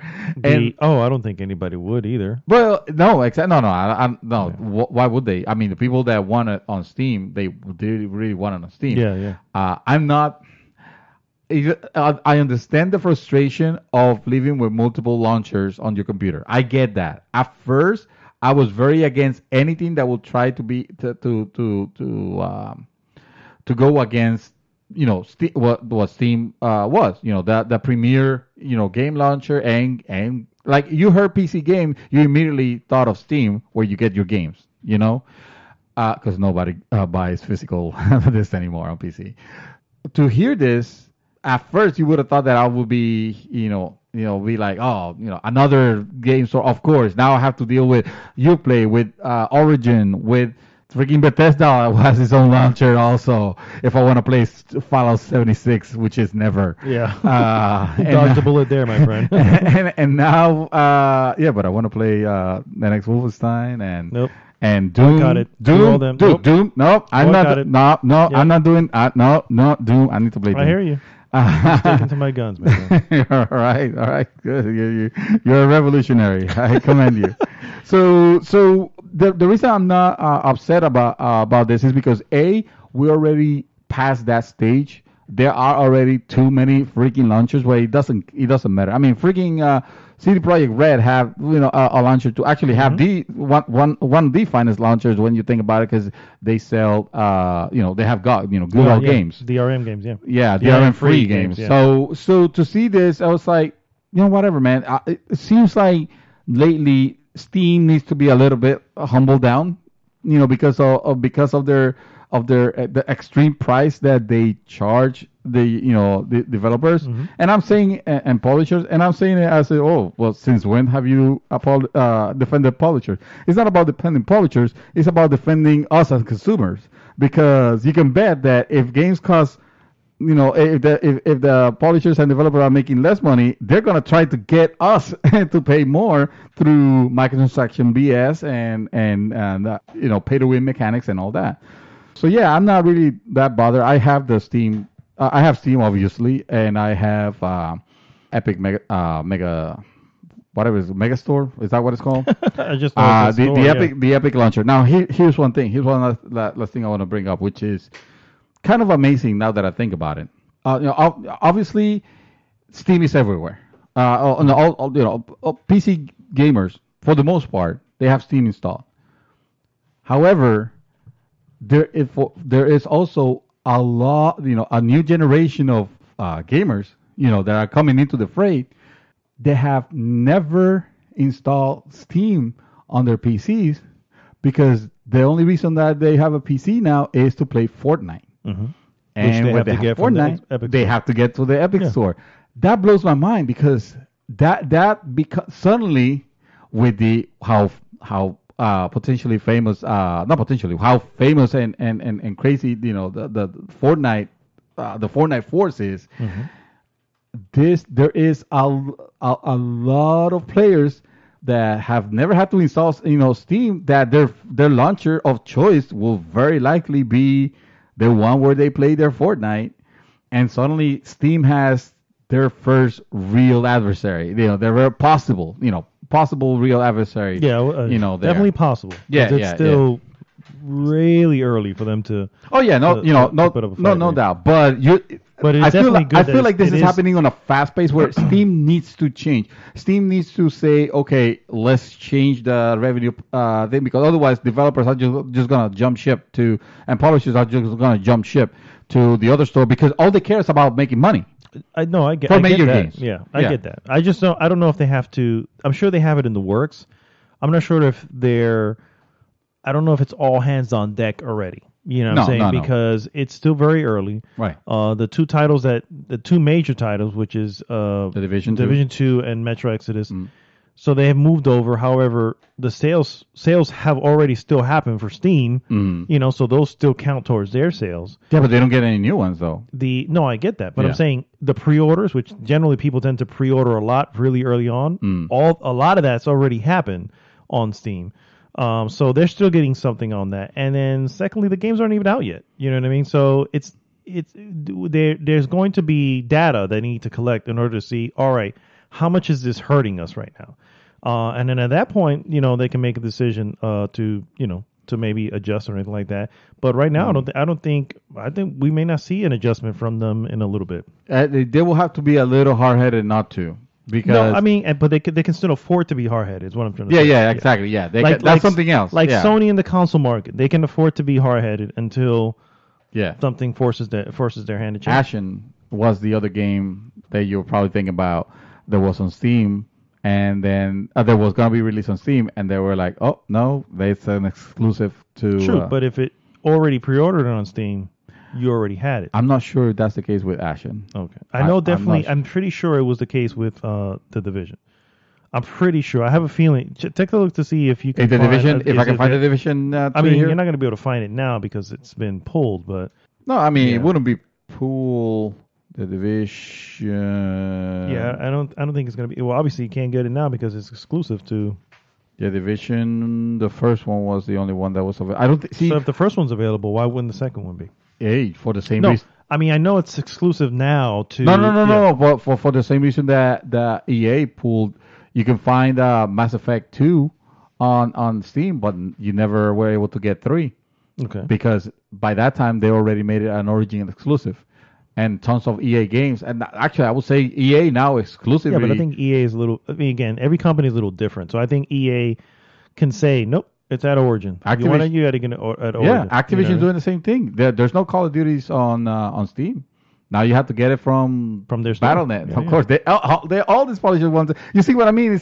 Is that it's too late to have the dream of the one launcher. Yeah. Because it's just not gonna happen. You won't be able to play games. True. I would still say that it's still early for them to, again, be all hands on deck. To say, all right, guys, let's figure this out. We're going to have to drop things to 12% for us, 88% to them. I'm sure it's already in the works, but they definitely need the data, and I don't think they're just going to jump to that. I think okay, so let's put a date.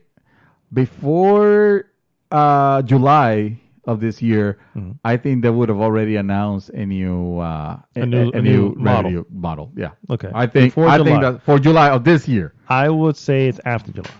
I would obviously just go the opposite of you. I'm comfortable enough with going that it'll Next be after year. July.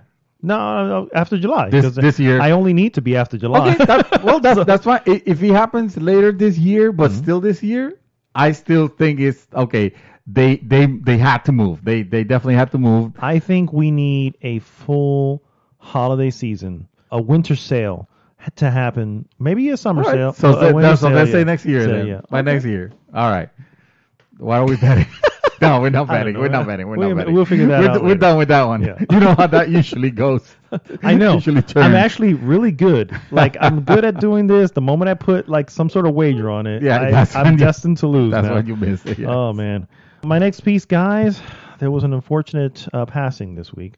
I'm not sure if you heard. The Wii Shop Channel died January 30th, Indeed. 2019.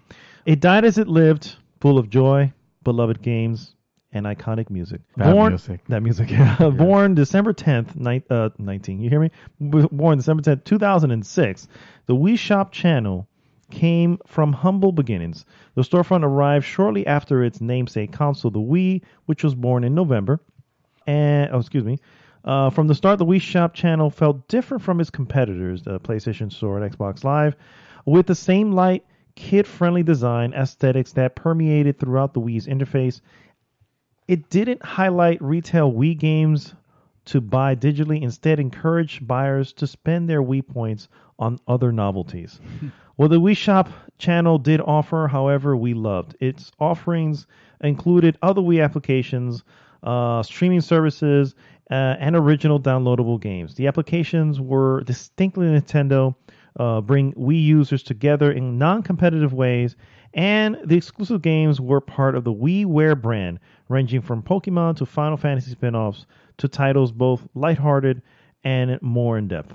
Sir, I'm a little bummed that the Wii Shop Channel... You have a Wii. I do have a Wii. Yeah. The funny thing is this. When I heard that they were stopping the Wii store, the virtual console store, I was like, you know what? I should go in and try to grab stuff. Well, I never did, and evidently they took away a while ago now the ability to spend money. Like it doesn't have the ability to pay for it. However, I found out very recently that it was very easy to buy Wii points. Like they were still being sold out in stores and stuff like that. Oh, right. So I could have. That would have been the only way of doing it. Oh. Had I known, I would have gone and I would have loaded so many SD cards in there. Like, yep, buying all this stuff. You know what I mean? I do have a fairly good library in my Wii. I have all the Super Mario Bros. 1, 2, 3, Super Mario's World. I have Link. I have the first Legend of Zelda, Legend of Zelda 2, Link's Quest. Right? I think it's the Link's the Adventure second one, or something like Link's that? Adventure, yeah. And of course the one for Super Nintendo. I have the one from the 64. Wow. I've got a good collection. I've got Yoshi's Island. I've got a bunch of That's a solid digital collection yeah, you have solid there. digital collection. So Now, if Wii ever dies, if it dies, it's gone. It's gone for good. There's nothing I can do, and it is Jesus. what it is. But I treasure having it there, and I'm a little bummed the fact that if it ever did die, yeah. getting a Wii would be pretty easy. Even a refurbished one, I just need to have a good drive for it to. But to you can download again. never transfer your game because that was No, the thing with that the was Wii, the other right? thing. You couldn't transfer. You But I couldn't could always transfer. get them again. You know what I mean? Right. It was $5. Like if I just wanted to play it one more time. You know what I mean? The other day, I think I was I had posted a picture. Not the other. I say the other day, but this was a few months now, right? Of playing. I was playing Super Mario Bros. 3, dude. It's Super Mario Bros. 3 is still. That's a game that you should like. There should be an annual revisit. Yeah, absolutely, absolutely. Super Mario Bros. Pilgrimage to the Mushroom Kingdom. Yes, and dude, I made it to the. I did it. Like without doing any of the flutes to warp anywhere. I did it all the way through. You did it legit, and I was just like, man, this is so good, and man. So rest in peace, Wii Channel. I know. Wii Shop Channel. Rest in peace. I'm sure Dr. Mario did everything he could to save it. Yes. You know. Unfortunately, he's focused now on the Switch. Yes. He is a bot. Well, he is a bot. Well, not only on Switch, he's actually focused on mobile, you believe it or not. I'm glad you brought that up. So, Nintendo announces that a new Dr. Mario is coming from Android and iOS. The Doctor is in your phone. Yes. And it's going to be this summer. So, Nintendo's bringing its Dr. Mario puzzle game series to phones.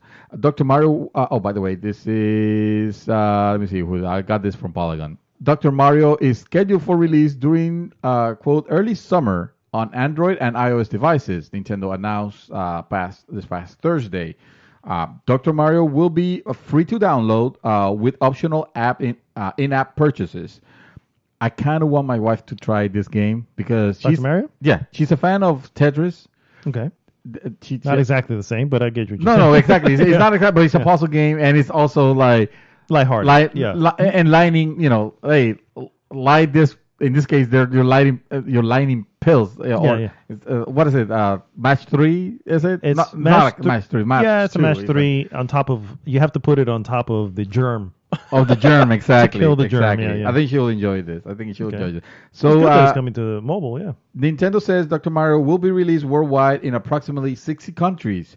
For those who don't know, the original Dr. Mario was released for the NES in the 1990s. Nintendo ported the game to multiple platforms and released a handful of sequels over the years, including Dr. Mario 64 for Nintendo 64, obviously. Dr. Luigi for Wii U. I forgot about that was the year of Luigi. Mm-hmm. Also, incidentally, the worst year that we had in his lifetime. Yeah, I know. Yeah. Some call it a coincidence, others a curse, I would say.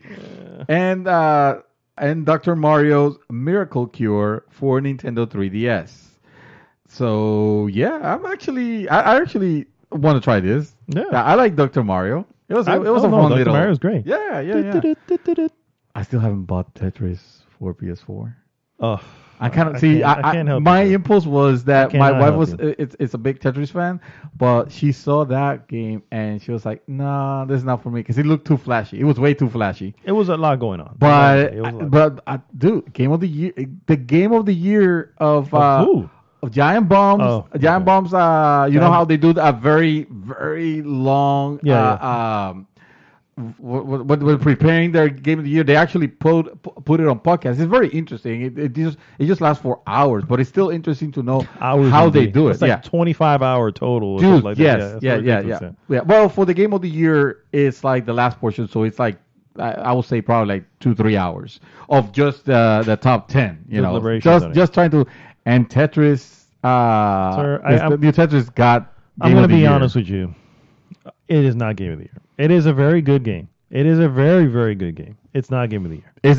Some might say it's the perfect game. Somebody lost the vote somewhere. That's why it made it up to that. That's like saying Bayonetta is game of the year. It's not game of the year. It's a really, really good game, but it's not game of the year. Well, when did Bayonetta come out? Because I will argue that point, actually. I'm sure you will. Maybe, and you will be wrong every time. I have to find out what came out that year, but Bayonetta was really fucking good. No. But also, Tetris, I mean, fine, say what you will, but Tetris is Tetris. Celeste is better than Tetris. It is the most, Celeste is easily better than Tetris. Easily. Well, not according to Giant Bomb. Oh, well, I didn't realize they are the authority. They are the authority. No, but what I was going to say seriously is that it is, you get something like Celeste. Fine, and I agree. But you can say Celeste is not a game for everybody. Tetris is, neither is Tetris, clearly. Tetris, the concept of Tetris. The concept of Tetris, the Yeah, but Tetris game. Correct. Right. But Tetris Effect was the game of the year. Right, but I'm That's talking what I'm about the saying, gameplay of Tetris. I get it, yeah. But for me, Tetris Effect is actually an enhancement. The reason that my wife doesn't Yes. like it because it's flashy doesn't take away the fact that this game is, True, but it is would Tetris answer- improved. It would answer your statement to say it is not for everyone. I didn't say Tetris Effect was. I said Tetris is, was. yeah. Well, I'm just saying we're arguing about game of the year. So Listen. So let's just. Celeste is not the game of the year. Celeste You know. is better than Tetris Effect. That's all I have to say. Celeste is. It is better than Tetris Effect. You can say it. You can say it. Sure. It won't hurt. I guess to this play day I haven't Celeste? bought it yet. Oh, for of the course I have. I have it on the Switch. Oh. look. And it was great. You It's beat it? not. No, I didn't beat it. I played it quite a bit. I remember mentioning here in the podcast that I was playing it. I just. It didn't help. It didn't help. Me. At some point, I was like, okay, I think I have enough. It's not game of the year. It is game of the year. It's It's not game of the year game of the year. material. Maybe not the game. According to who? of the year. To me. Okay, there you go. So you are the authority then. I am the authority. Yes. It was not a game of the year either. It wasn't my game of the year. No. How come it was not our game of the year then? Because God of War was. God of War was exactly. God of War now was, now yeah. there's a game of the year. That is a game of the year, my All friend. right. My last two pieces are little bits of news pieces, small pieces of news, and and they're a little bit of movie news. Black Panther They're little returns to theaters for free screenings. Yes. Almost a year after its initial release, Marvel Studios' Black Panther is returning to theaters. In honor of Black History Month, select AMC theaters will screen Black Panther for free. Black Panther's theatrical return will be a 1-week engagement running from February 1st today to February 7th. AMC will show the movie at 250 locations in the U.S. Participating theaters will offer 2 free showings each day during that week.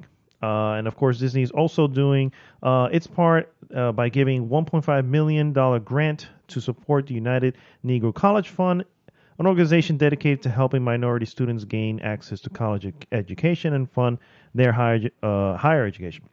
So I think that's great that they're bringing it back out. I personally, and this is just the skeptic in me, it is Oscar season, and we all know that. I mean, not for nothing, they're doing the $1.5 million grant. Hey, that's great. That's great.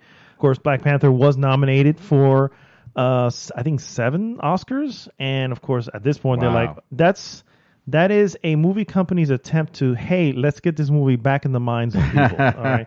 So while I think it's cool and all, is the Oscar a popular vote? I thought the Oscar was the pre-selected. Oscar? Yeah, the Oscars. Is that the a popular Oscar is vote? it's from the Academy. The Right, so Academy, it's from the Academy, yeah. Yeah. So what does it matter that is on people's mind then? If the Academy should already have there made are the decision. members of the Academy who are regular people who go to the theater. Right. Sure. No, I know. But what I'm saying is, I think it looks like a huge. I mean, think about it. The revenue that they're giving away basically for showing these screenings, probably paying. Well, maybe not paying, but you know what I mean. Yeah, I'm sure they are. Yeah. But it's only 250 theaters, and I'm not super convinced that it's because of the Oscars. I'm not saying it's because, but realistically, whenever Oscar season comes around, movies that came out early in the year have been known to get re-releases because it is Oscar season and they want to get it back out in the minds. They want people to... Yes, that's what it comes down to. So, not saying that it's not a nice thing. Just saying... But I'm just going to shit on... Pretty much. Because it's not... Sorry, Disney, but your shit don't stink. I'm just saying. And my last news bit is... The Batfleck. The Batfleck is gone. Ben Affleck officially departs the Batman as the movie seeks a young Bruce Wayne. So, yeah. After months of speculation, Ben Affleck has officially laid down the cowl and called it quits on his Batman career, with a new Dark Knight set to rise in his place. I love the puns in this particular thing. Good job, I know, right? Matt Patches of Polygon. According to Deadline, Warner Brothers Pictures has dated The Batman, directed by Matt Reeves, for a June 25th, 2021. What the hell? Jesus, I'm gonna forget the movie by then. Anyway, it doesn't matter. Ben Affleck's involvement in the DC movie universe has been a will he, won't he, since the underwhelming critical reaction and box office of 2017's Justice League. In April 2016, shortly after the release of Batman's Superman: Dawn of Justice, news broke that Affleck would both star and direct The Batman. That changed January 2017 when Affleck stepped down and said, "Fuck this shit." Oh wait, I may have wrote that in there. I'm sorry. Oh, okay. That's why he said it's my problem. That's a direct quote. Yeah. I don't need to go on because we've gone through this before with all the is he, will he, won't he? You know. Yeah, I think he won't. It's official. I will not. I would say that he DC said, "Nah, we don't want you, bro. We want somebody younger. You're a little old." You know. So he did not even get his own movie. Making him officially the worst Batman of all the Batmans. Thank you very much. Fair, no, sorry. Even worse than Val Kilmer, and even worse than Robert Nipples. No, you need to rewatch that one and then come back to me and tell me that George Clooney is a better Batman. Those were pretty. Which is a shame because he's so bad as Batman, and he's even worse as freaking Bruce Wayne. He could have actually been good. Like when you look at him. Like I saw Batman, you look Clooney. at George Clooney, exactly. Yeah. He probably didn't act very well. He was badly written, to say the least. Yeah. But that's what I'm saying. It's like Ben Affleck. I never saw Ben Affleck as a Batman. To me, he was like, well, this looks like overworked and overweight Batman to me. He didn't look overweight. I don't know. He looked like he was an okay Batman. Yeah. He was an okay Batman. Yeah. And that's me. And I realize I'm being extremely generous. I know. I would say I'm surprised that you're even saying. No, because realistically, there were moments that were great, especially in Batman vs Superman. Say one. Justice League.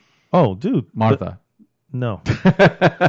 Save one. You said. Okay. Yeah. Yes. Oh no. If that's the case, there are many moments that he's not bad. There are a few moments that he actually shines as Batman early on in Batman vs Superman, and he screamed badass in certain moments, especially when he was talking to when he was talking to Clark Kent when this guy introduced them. Spoilers for Batman vs Superman, the worst movie ever. Anyway, worst movie ever. You just say. I know. Justice League. Your argument is crumbling in front of you. No, that's not an argument. He actually had very good moments that I can actually go back, like the entire warehouse sequence when he just comes in and eliminates everything right before. When he was not being Batman as Batman should be, where he was literally like crippling everybody. Oh no, that's Batman. Oh, that's Batman. Batman will cripple somebody. Yeah. He won't kill anymore. He will cripple the hell out of them. He will take you to the brink of death. Yes. And say, "All right, I'm done." Okay. So that was him, and that was probably one of the best versions. Like just that little sequence, probably one of the best versions I've seen of him.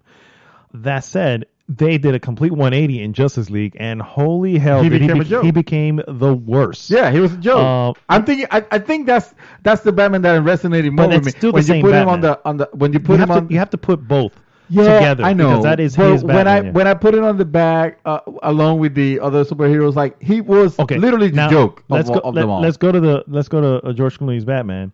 There is no redeeming moments in the entire. I don't remember, but I'm not gonna argue pro that because we can watch. I remember those movies being pretty bad. We can watch it together, sir, and I can tell. Were you gonna see that and go? Damn man, yeah. I don't know what the hell I was thinking. Yeah. I've actually put myself through that movie multiple times. Don't ask me why. I always thought Val Kilmer was worse. I was okay with Val Kilmer. I really was okay. Yes, I was okay with Val Kilmer. I didn't care for the I didn't see Batman suit. I didn't care for Robert Nipple. But I didn't care for him as Bruce Wayne. As Bruce Wayne not so much, but his Batman I did enjoy, especially because his Batman is where they started introducing a lot of little CG effects.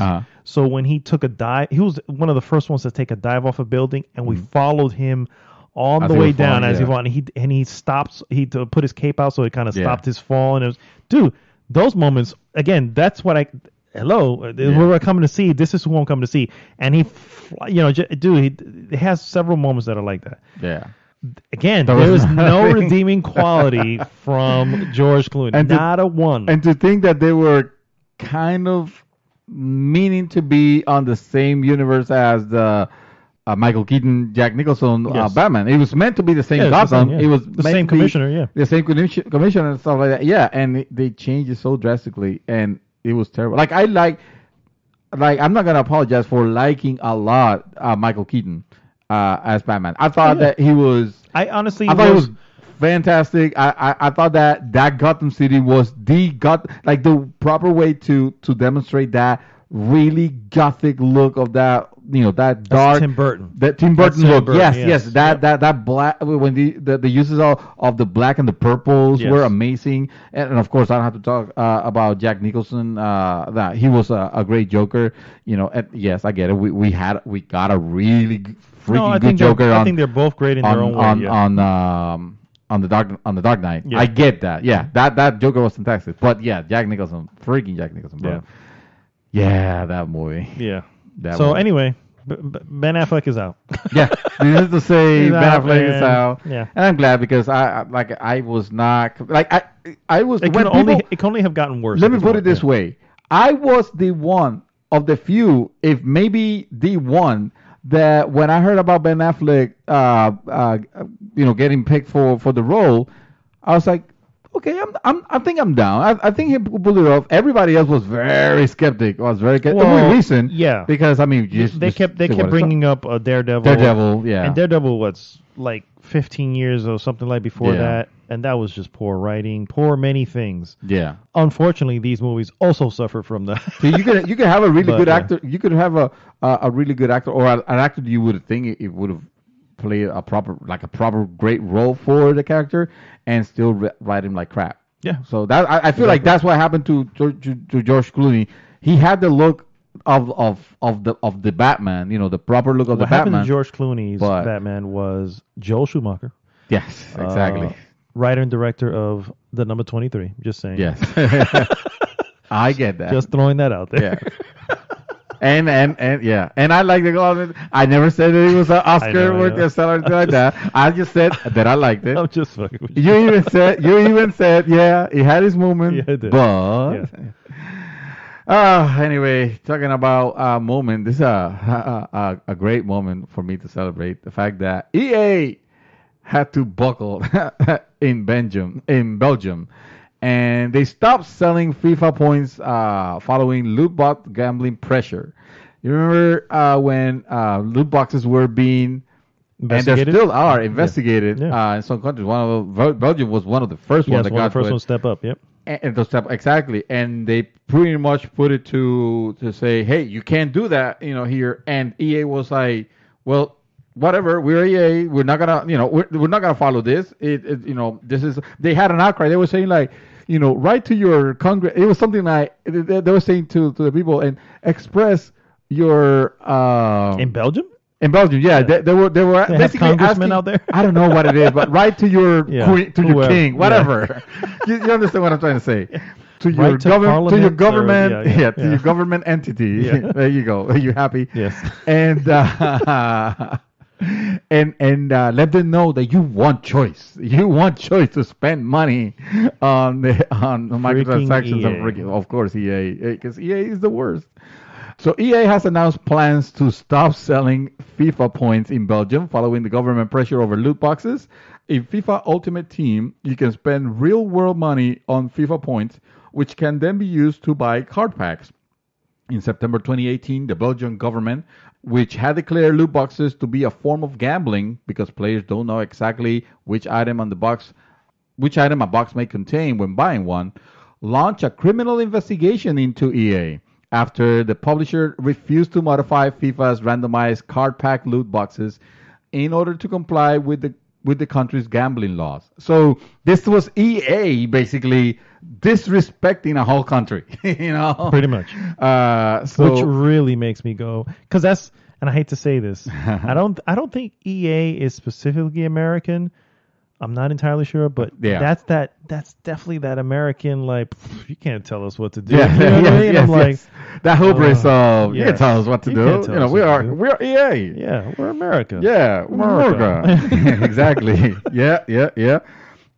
The Belgian Gaming Commission determined loot boxes are found in FIFA 18, Overwatch, and Counter-Strike Global Offensive were, quote, illegal game of chance, end quote, and subject to Belgian gambling laws.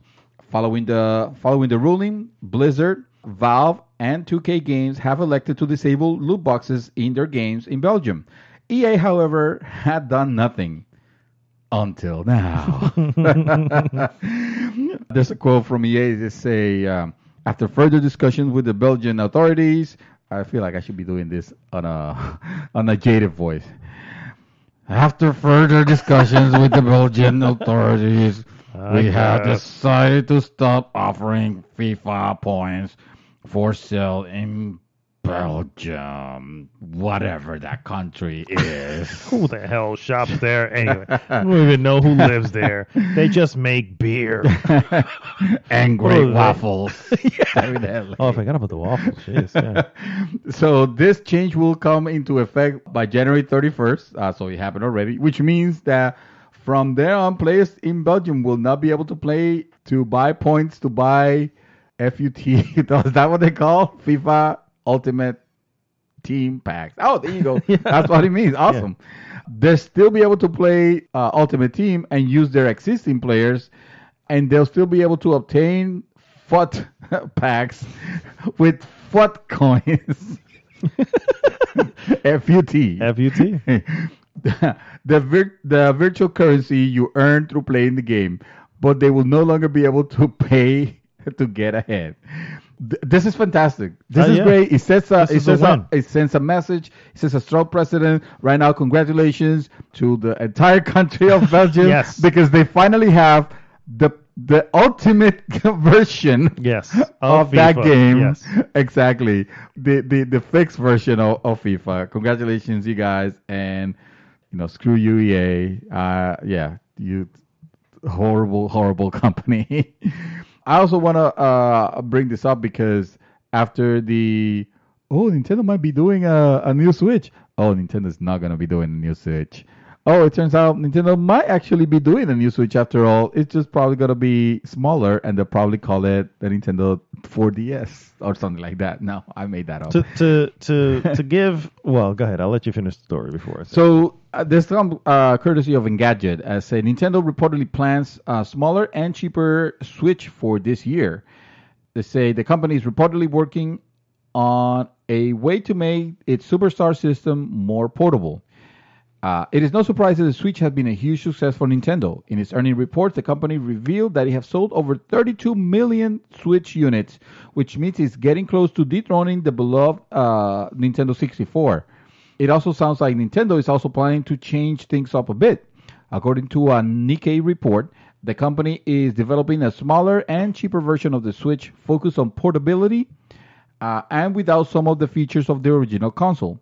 A rumor in October suggested that Nintendo was developing a new Switch, but instead of improving on the existing model, it is just as likely that the company is looking for ways to streamline its system. This was a report of Ars Technica, via Ars Technica. They speculate that the console plastic dock might be the first thing to go. You know that's available for, I think, $90 is what they're selling it. Mm-hmm. It's probably going to be, obviously, a smaller screen. Probably not something you'll be able to hook to your TV. That will suck. Though that's me speculating. I was imagining that's one going to be mentioned, but I think in retrospect it just says that I'm pretty sure that's more likely what they're going to do. You think they'll get a? I mean, it's in the name, the Switch. If suddenly you lose the capacity to play on the big screen, you're no longer switching. I mean, it could be the Switch Go. I mean, for all we know, it could be the Go. Switch. I mean, I can see that happening. The Nintendo Go. Apparently, there's a lot of people who play it as handheld anyway. True. If you make it cheaper and don't sell the dock with it, you know what I'm saying? I mean, the dock alone, I think by itself, it's $80 or $90 for it. That's already. I mean, at this point, 2 years into it, they can sell the version without the dock at $199. You know what I'm saying? That's an easier buy. That gets more Switches into people's hands. Yeah. I can definitely see them doing that. It is. Yeah. Because the Switch has already sold so many units, and of course it's still being like super good. I will argue that a big percentage of people that wanted a Switch already have one. They are at 37 million units. I think very recently they came out with that number. That's in a short And that's amount in 2 of time. years. That's in 2 actually years. not even 2 years. March at that. will be 2 years. Look at that. Look at that. So I think they've already caught up or just about caught up with Xbox One. Oh, lol. I'm sorry. I didn't mean to laugh at the same time. I think at this rate, I can see them getting very close to Sony's heels here. The fact is that I don't expect. I mean, this is a huge success. I don't expect them to suddenly start thinking of, let's work on the next gen. No, they don't have to. They're doing really, really well with this. It's the PlayStation 4. There's no rush. I think, except I'll give you the big exception with Sony in a moment. This one, like it can spur more sales. Like I can see people that already have a Switch thinking, yeah, it's true that the Switch is portable, but what if I wanted smaller and more portable, and cheaper? I can see this making them additional like gangbusters. Like this suddenly becomes the Switch to buy your kid or a big Nintendo fan. It doesn't matter. Yeah, you have 3 kids, is you have easier way of buying every one of them a Switch. Yeah. So I can definitely see that happening, and we'll be on the lookout for any announcements this year for that. I was going to bring up Sony and finish up with this one, I guess.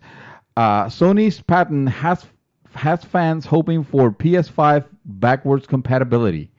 No specific platforms were mentioned in this patent, but a new patent was filed by Sony suggests that the next PlayStation could have backwards compatibility for previous PlayStation consoles, and fans are very excited. The patent, which can be found on jplatpat.com, I guess, with the publication number 2019-503013, was filed on January 20th of 2017, actually, and published on January 31st of 2019. That's how long it takes sometimes to get patents. By Sony Interactive Entertainment. Inventors listed include PS4's lead architect Mark Cerny and principal programmer at Sony Entertainment of Europe, Simon Pilgrim. It's interesting to know that Pilgrim's first listing in LinkedIn knows him as developing optimized cross-platform math, animation, and geometry libraries for PS3, PlayStation Vita, and PS4 platforms. So I guess people are reading into that and thinking, something possible, maybe cross-play with everything, including video games, maybe. Who knows? The patent details a process that could run software from legacy devices perfectly on a new device. It notes that components like CPU may be faster in new devices, but the architecture might not match closely enough to the previous hardware CPUs in order to play this older software. So to trick the legacy software to work with the new hardware, it mimics legacy devices. So diagrams include with the patent also suggest that the system spoofs the processor ID to facilitate this. So it's basically emulation through fakery, to which fakery. Exactly. Which makes sense because that's just probably what they did with the PlayStation. PlayStation 3 that had backwards compatibility with PlayStation 2. They're probably something similar. Actually, on the PlayStation 3 was different because on the PlayStation 3 they literally have the PlayStation 2.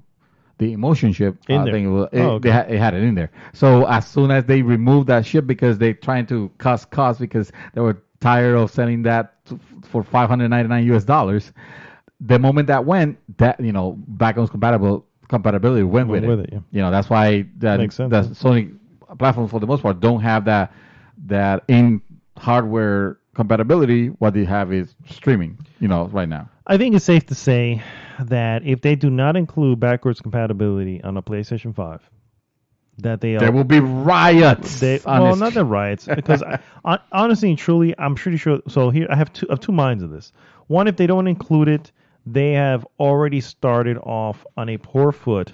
In the next generation. No.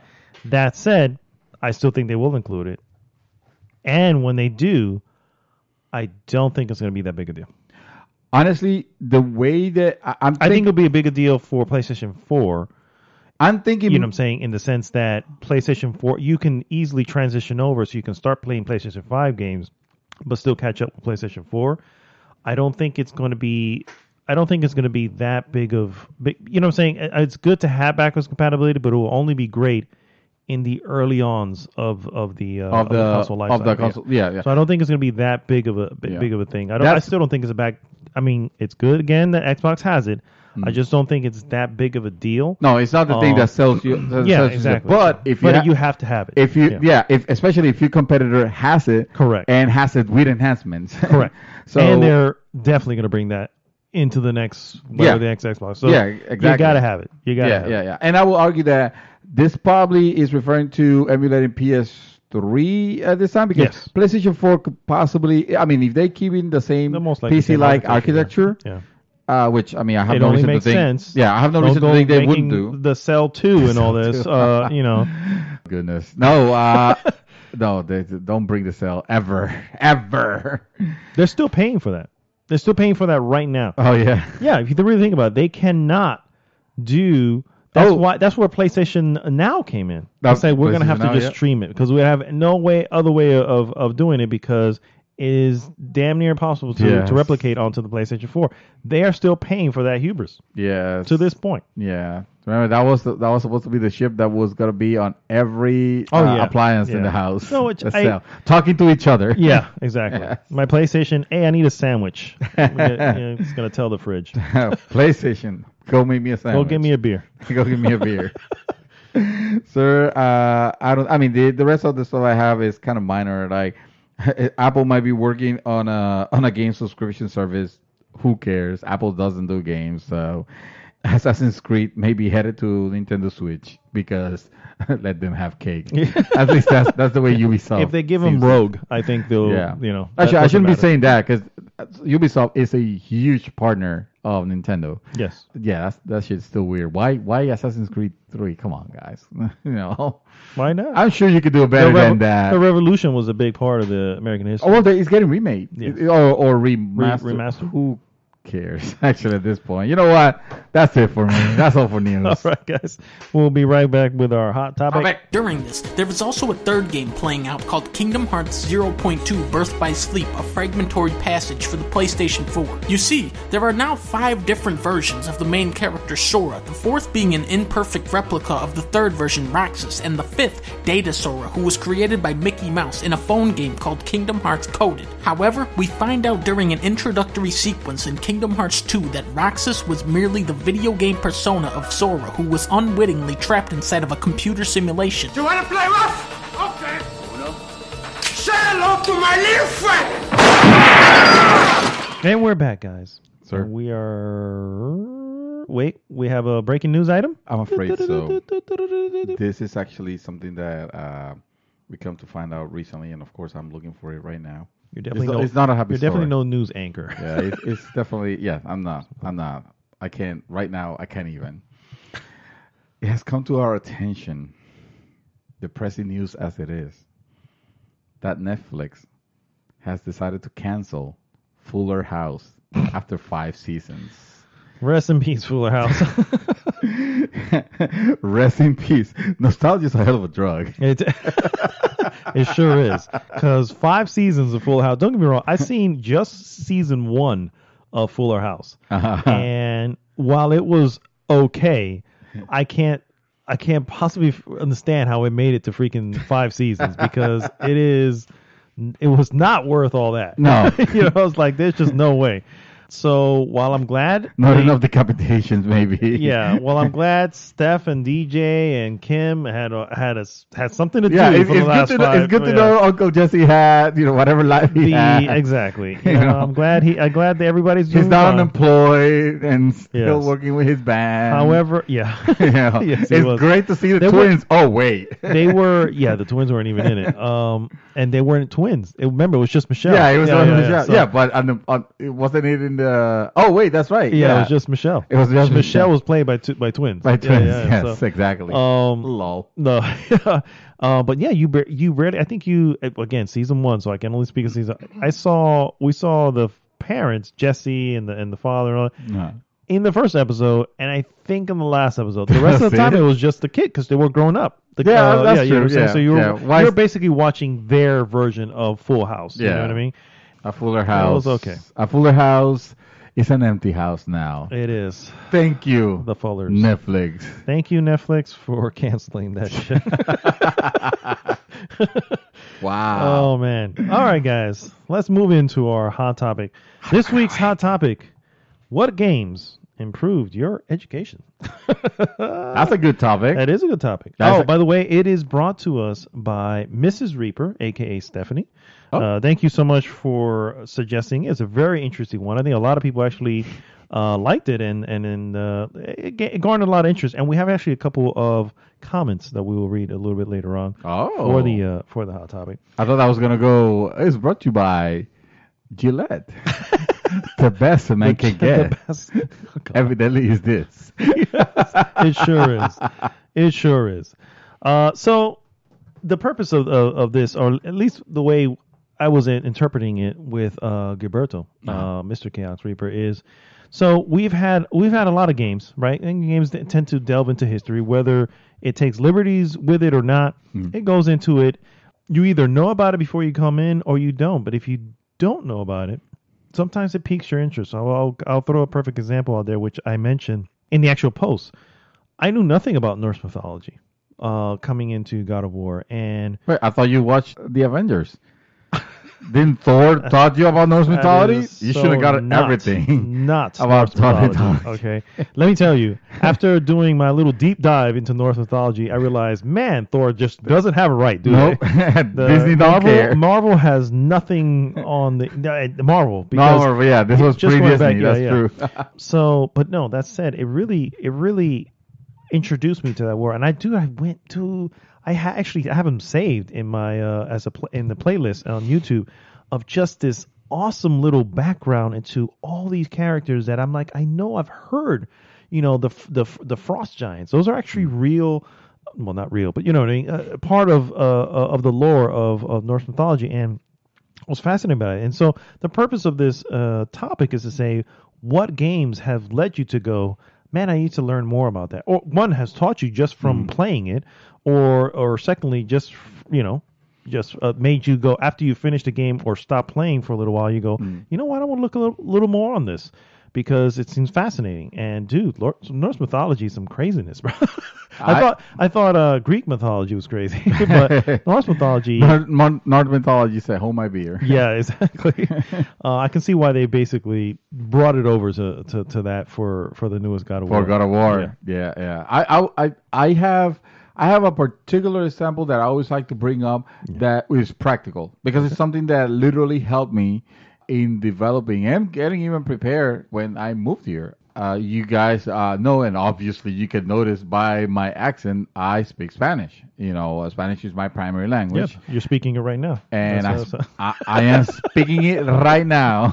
Right now. So we have SAP on. So that's right. That's right. Por favor, manténgase alejado de las puertas.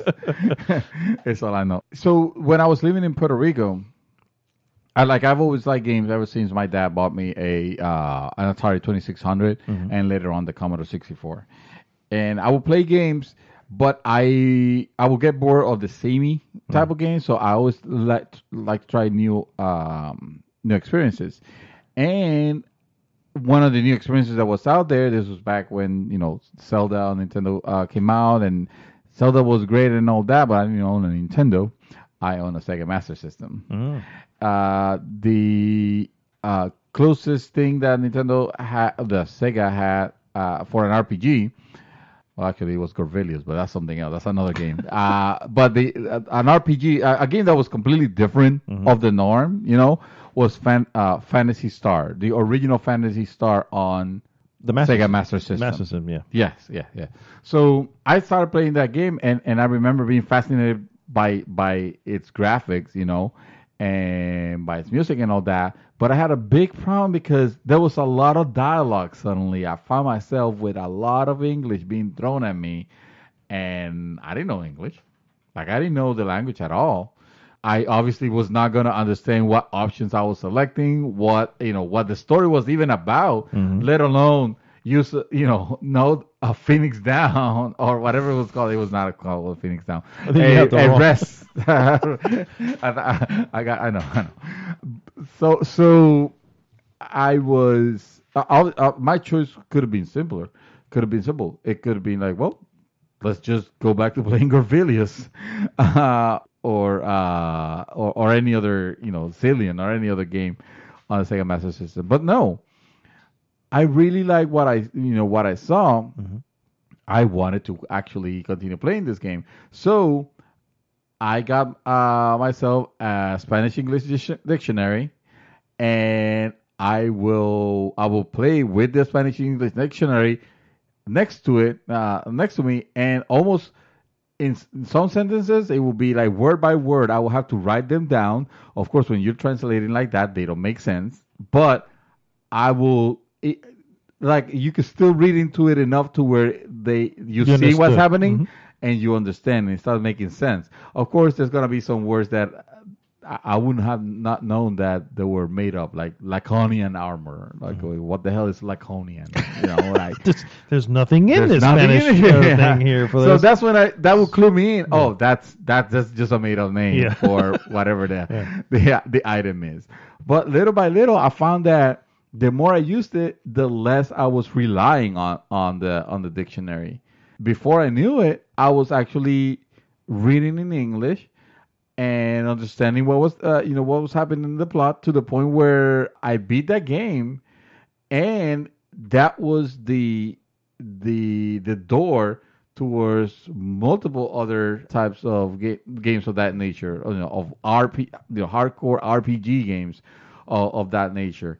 So I never forget, because it was, I wanted to have fun and I wanted to play this game, and I needed something to an impulse, something that would push me into learning the language. To learn, yeah. And from that, I would say that a lot of the English that I know, and probably the reason why it sounds funky sometimes, is because I learned it from playing and watching some of my favorite sitcoms on TV. Seinfeld says hello. Seinfeld says hello. Friends says hi. Nice. Also, let's not forget. So those were that gave me. I feel like that gave me a practical use skill. Yeah. That's very good. And Yeah. I'm That's here definitely now. improve. I mean, it's obvious that definitely improved your education to the point that you literally, it assisted you learning a new language. Yes. You know what I mean? And that right there, in the America we live in, it is an obvious benefit. You know what I'm saying? So definitely. And also there were also some of the games of my childhood that I would say, but those were more towards edutainment, like where in the world is Carmen Sandiego? Dude, I learned so much geography out of that. Oh, there you go. That's good. I learned where Big Ben is. First of all, what Big Ben was, is, yeah. and where is it? Yes. The pyramids and all that kind of stuff. I learned from where in the world is Carmen Sandiego. So you can make a game a fun learning delivery system. Absolutely, yeah. Yeah. I was going to bring up one here, but I wanted to use a comment from the Good Game Gamer group that's the actual name on Instagram, where we post our hot topic. This is from user Shart_select. That's a great name for the record. Shart Select. All of the Total Wars for me. And recently, Battlefield 1 got me interested into what actually happened in World War One. Wow. That there was more to it. Than trenches in France. That is true. Absolutely. That is true. What game did he say it was? Total Wars. Total War. Which is the PC game Total War. Right. And Battlefield 1. And Battlefield 1. Okay, so that's a recent one. That's amazing. That is a very recent Because I was gonna say I learned a lot of the conflict of the World Wars from Company of Heroes. Gosh, okay. It was one. For me, it was definitely. I definitely agree with Battlefield 1. Yeah. But it started like the piquing the interest started with Valiant Hearts. Valiant Hearts was also a game that took place in World War One. Now, to be fair, I have always been interested in World War II. I know everything about, for the most part, I know a lot about what happened in World War II. That's just the war everybody, and first-person shooters spent decades, I think, at this point, in World War II. But World War One was such a different war. Very few games until very recently actually touched into it. Valiant Heart was one of the first ones, which was not a first-person shooter. It was a side-scrolling puzzle platformer essentially, but the story of the 4 different characters really opened up what was going on, what happened in the war, and of course, Battlefield 1 also, with its vignettes, also opened up as to the different elements of it. Where I ended up looking up so much information when realizing what started it, and it's the most ridiculous thing. I mean, not the ridiculous. It was the death of someone. It's not ridiculous, but it was a duke or something like that was visiting, and he was killed. And that suddenly, they blame whatever, and then that person teamed up with whatever, and it basically became this big thing that started all from this, which was fascinating. It was like, man, this is incredible.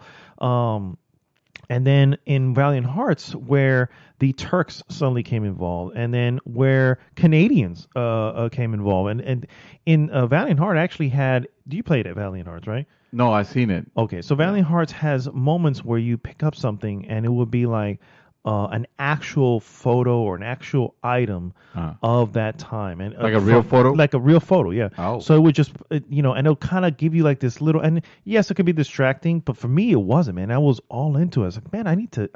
That's what first piqued my interest with World War One. It's like, I know everything about World War II, and I understand how that happened, and yes, in the end, we were vanquishing evil. What happened in World War One? What caused that? Was there another evil? Yeah. And realistically, turns out no. Yeah. Well, we originally started it wasn't. Yeah. Apparently, the situation was very delicate at that point. Yeah. So all it took was one major incident to kind of light it up. But realistically, yeah, I agree with him in or her, because I'm not sure. Sharks like it could be him or her. But I agree. Yeah, that was another movie, another game that definitely got me really into knowing what happened in this one. Because if there's one thing I was telling you before, that history was never my thing, dude. In school, I was not interested in history at all. Math and science were my subjects of choice. I always enjoyed those because loved problem solving, loved all that stuff. Math, that's where when it came to history, I did not want anything about it. History is always about the past, correct. And the past already gone. It already happened. Leave it in the past. So who gives a shit about it, right? Yeah. What hasn't been? It wasn't until much later that I got into it, and these games like this really helped pique that interest and have me learn more. Man, it's very fascinating. If you don't know much about a World War I, I can actually send you on YouTube, because that's where I found my first. It's like an hour-long documentary on exactly what caused the thing, and all the way to the end. The craziest things about World War I that I will never forget. It was called the Christmas Truce. You ever heard of the Christmas Truce? The Christmas Truce, where that literally really highlights how the people involved really didn't want to be involved. Like, I'm here because this is what my country is asking of me. Exactly. But not necessarily what I want to correct, exactly. And then during the Christmas truce, it was basically what do you call that? The trenches? The trenches. But what's the... Oh, man, I can't think of the name. But the line, basically. The line between frontier? The frontier, yeah. The line between you and the other side.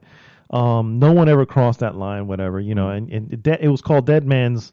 or No Man's Land in Wonder Woman. Oh, remember she was like, "Well, I am no man," and she walks out there. But that was that line. No one stood out there, because anything out there just got killed. You know what I mean? It was the front, basically the front. Right. But for one day, I guess they're playing soccer or something like that, and it just becomes this thing where no side, both sides essentially become together to essentially celebrate. To play soccer, to just kind of take a moment and say, hey, there's nothing going on. Yeah, it is what it is. And then of course, when that was over, man, right back to the other side, and now point that gun back at that person you were just hanging with. And that is crazy, bro. That is insane. So yeah, that type of stuff, man, that fascinated the hell out of me. That type of stuff reminds me of, and not to completely keep it in the topic of war, but This War of Mine. You know that game? You know that game, right? Yeah, absolutely. So This War of Mine presents you. You're not playing a war hero. You're not playing, a soldier. You're not battling evil, whatever. No, this is basically managing the lives of the real people that need it the most. Yeah. It's the survivors, the victim of the atrocities of war, and that game gave me a completely new perspective because it's something that you don't see often. Like a lot of times, especially in movies, they tend to romanticize the war. Yes, and on do. games Yeah. especially, it's always about that that power fantasy of you being the ultimate soldier. But you don't think that war is not about fame and glory all the time. It's actually mostly about the destruction and the decadence and the horrible things that happen. Yeah, that happen to these the people people who are just trying to go about their daily lives. Yes, and the things that there are left afterwards. Yeah. The ruins that are left afterwards. Yeah. One other game that I want to bring up, and I want to kind of use it in conjunction with this, Hellblade. Hellblade really helped me to understand that, mental illness is a real and highly misunderstood thing. Yeah. Hellblade: Senua's Sacrifice is the game. Yeah. And this is a wonderful game. Very haunting in many ways when it comes to that. Senua, she's the protagonist, and she's suffering from mental illness. I want to say she hears voice. I can't remember the actual phrase of it. The developers actually had a video, not documentary, but kind of leading up to it, like what do you call that? Video diaries or developer diaries? Yeah, developer diaries. Yeah. They had developer diaries coming up to it, and a lot of it kind of shine light up on where they went to learn about this, and to really kind of just say we're not in any way trying to make any fun of it or something like that, but really kind of say, hey, this is a real thing. And many people don't realize that, you can run into someone and go, man, this person is just, what the heck is wrong with this person? And you don't realize, you don't know what's going on back there. You know what I mean? And that one, and then going back to PlayStation 3, do you remember Papu y Yo? Papu Yo, yeah. Papu y Yo. So that one was more same. I don't want to say mental illness, but definitely a traumatic experience where it definitely skews your vision of what's going on. So Papu y Yo is made by this Brazilian guy, and his main character is he's friends with this like big monstrous beast, and the monster beast is nice and all, but every so often it would become really enraged and stuff like that, and even go after the kid and all that stuff, even though they were friends and all that. And this was actually made by the developer who made it. It had to do with the fact that his father was an alcoholic. And the visual representation of alcohol was anytime that monster ate anything is fine, but when he ate a frog, he would become enraged. And you know what I mean? And he would come after everyone, including the kid who was it was like their best friends. Yeah. But obviously that was another way of getting that getting that out. Almost coming to terms with what happened with him when he was younger. Yeah. And it's a beautiful game. Regardless of what you think, it's on PlayStation 3. I don't know if they're ported anywhere else, but it's a very cool. I wonder if it's available on PC because I've heard about because I've heard about about that game and you're right. It fascinated me that what the actual message behind it was. It was kind of like shining a light of this on this problem, and it was. I remember hearing that the developer kind of used this as a way of. Like obviously he had some traumatic experiences as he was growing up, and this was kind of a therapeutic way. Did I say that right? Yeah, therapeutic. Of dealing, with the trauma, unfortunately. Yeah, exactly. And that's a game that reviewed very well also. Excuse me. Yeah. So I'll Yeah. be interested in seeing Yeah, it's yeah, actually it's, still available. I mean, I don't know. I know it's definitely available on PlayStation 3. I'm not sure if it's available, so you can check it out right now. But that's a very good one. I want to go to the last of Oh, yeah, the- right there. Paboyo, Oh, there it is. $14.99 right now. Yeah, and there's the monster, which you see. He looks like a very nice creature, A except huge when he troll, is not. Yeah, except when he's not happy. All reviews are overwhelmingly positive. Oh. And it went into sound. Yeah. Where is this at? The last comment on this is from Literary Night Owl, a.k.a. Amy. Amy. From the group. Yeah. Persona 3 is really interesting because a lot of the terminology and ideas come from psychiatric Carl Jung's theories. I was in my theories class for my undergrad when I was first playing Persona 3, and it actually ended up helping me on my exams. So that is very fascinating as well. I've not played Persona 3, but maybe you can shed some light on You that. have played Persona 5. I have. So, in a way, it's kind of like the little bit more serious toned version of Persona 5. Okay. In the sense that the activities that you're doing when you're at school and all that, there are pretty much the same. That part, at least. Actually, the whole gameplay, they treat it differently, but that portion is the same. And definitely, yeah, I can see how you could actually get inspiration, to even study and prepare. If there's something that I found very fascinating, is how important the education is in Japan. Yeah. And the way that gets treated seriously and grades means something. It's almost like a status for It does, students, And so that was actually So I remember she mentioned Persona 3. Mm-hmm. I was thinking of another game that had to do with the school system that taught me a lot, especially when I moved here. Distinguish how different the school systems are from Between the two? between actually in this case between the U.S. school system and the Puerto Rican school system, and that was when I played Bully. Bully, yeah.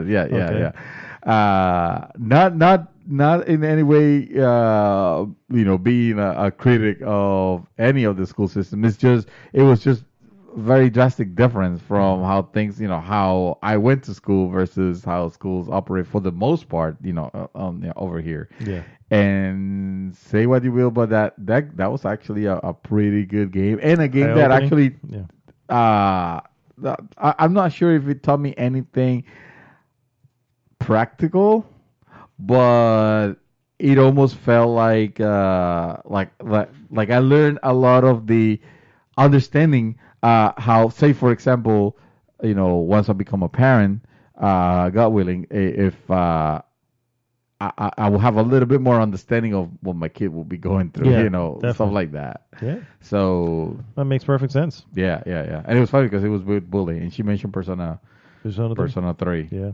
Persona 3. Persona 3 taught me a lot of also about the folklore, the Japanese folklore and their lifestyle and all that. It kind of got me even more intrigued. Like I always already was, really like I was already a complete Japanophile before playing Persona 3. But after playing Persona 3, it gave me a new perspective on the actual livelihood there.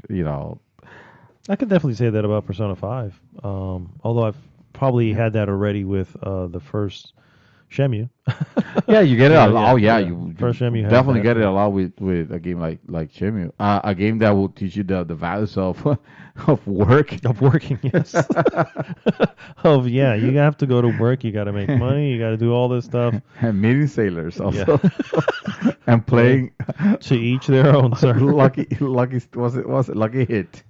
Lucky Hits. Oh yeah, is it called Lucky Hit? Yeah, it was called Lucky Hit. You want That to play? sounds off. Okay. Want to play a game of Lucky Hit? Hey, want to play a game of Lucky Hit?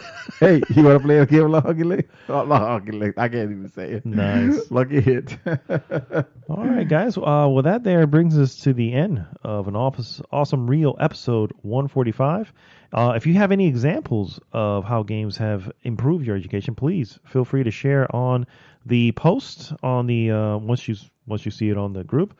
Or, of course, you can go to Good Game Gamer Group on Instagram and also share there. We'll definitely bring it up again if need be on the next cast. Finally, again, go to goodgame.tech and join the conversation there. And please, if you're listening to this on any of the podcast feeds, please like, subscribe, and share the podcast with everyone. This is Mad Dog signing off for this week. Mr. David Santos, take us home. I think this was a great rehearsal. We got the information that we're going to talk down pack. That was great delivery. We're ready to record because I wasn't recording any of this. Are you serious? Yeah. So 1, 2, 3. Welcome back, everybody. You had me scared there for a second. This is episode 150 something of GG's Mouthful Podcast. We'll see you next week. GG!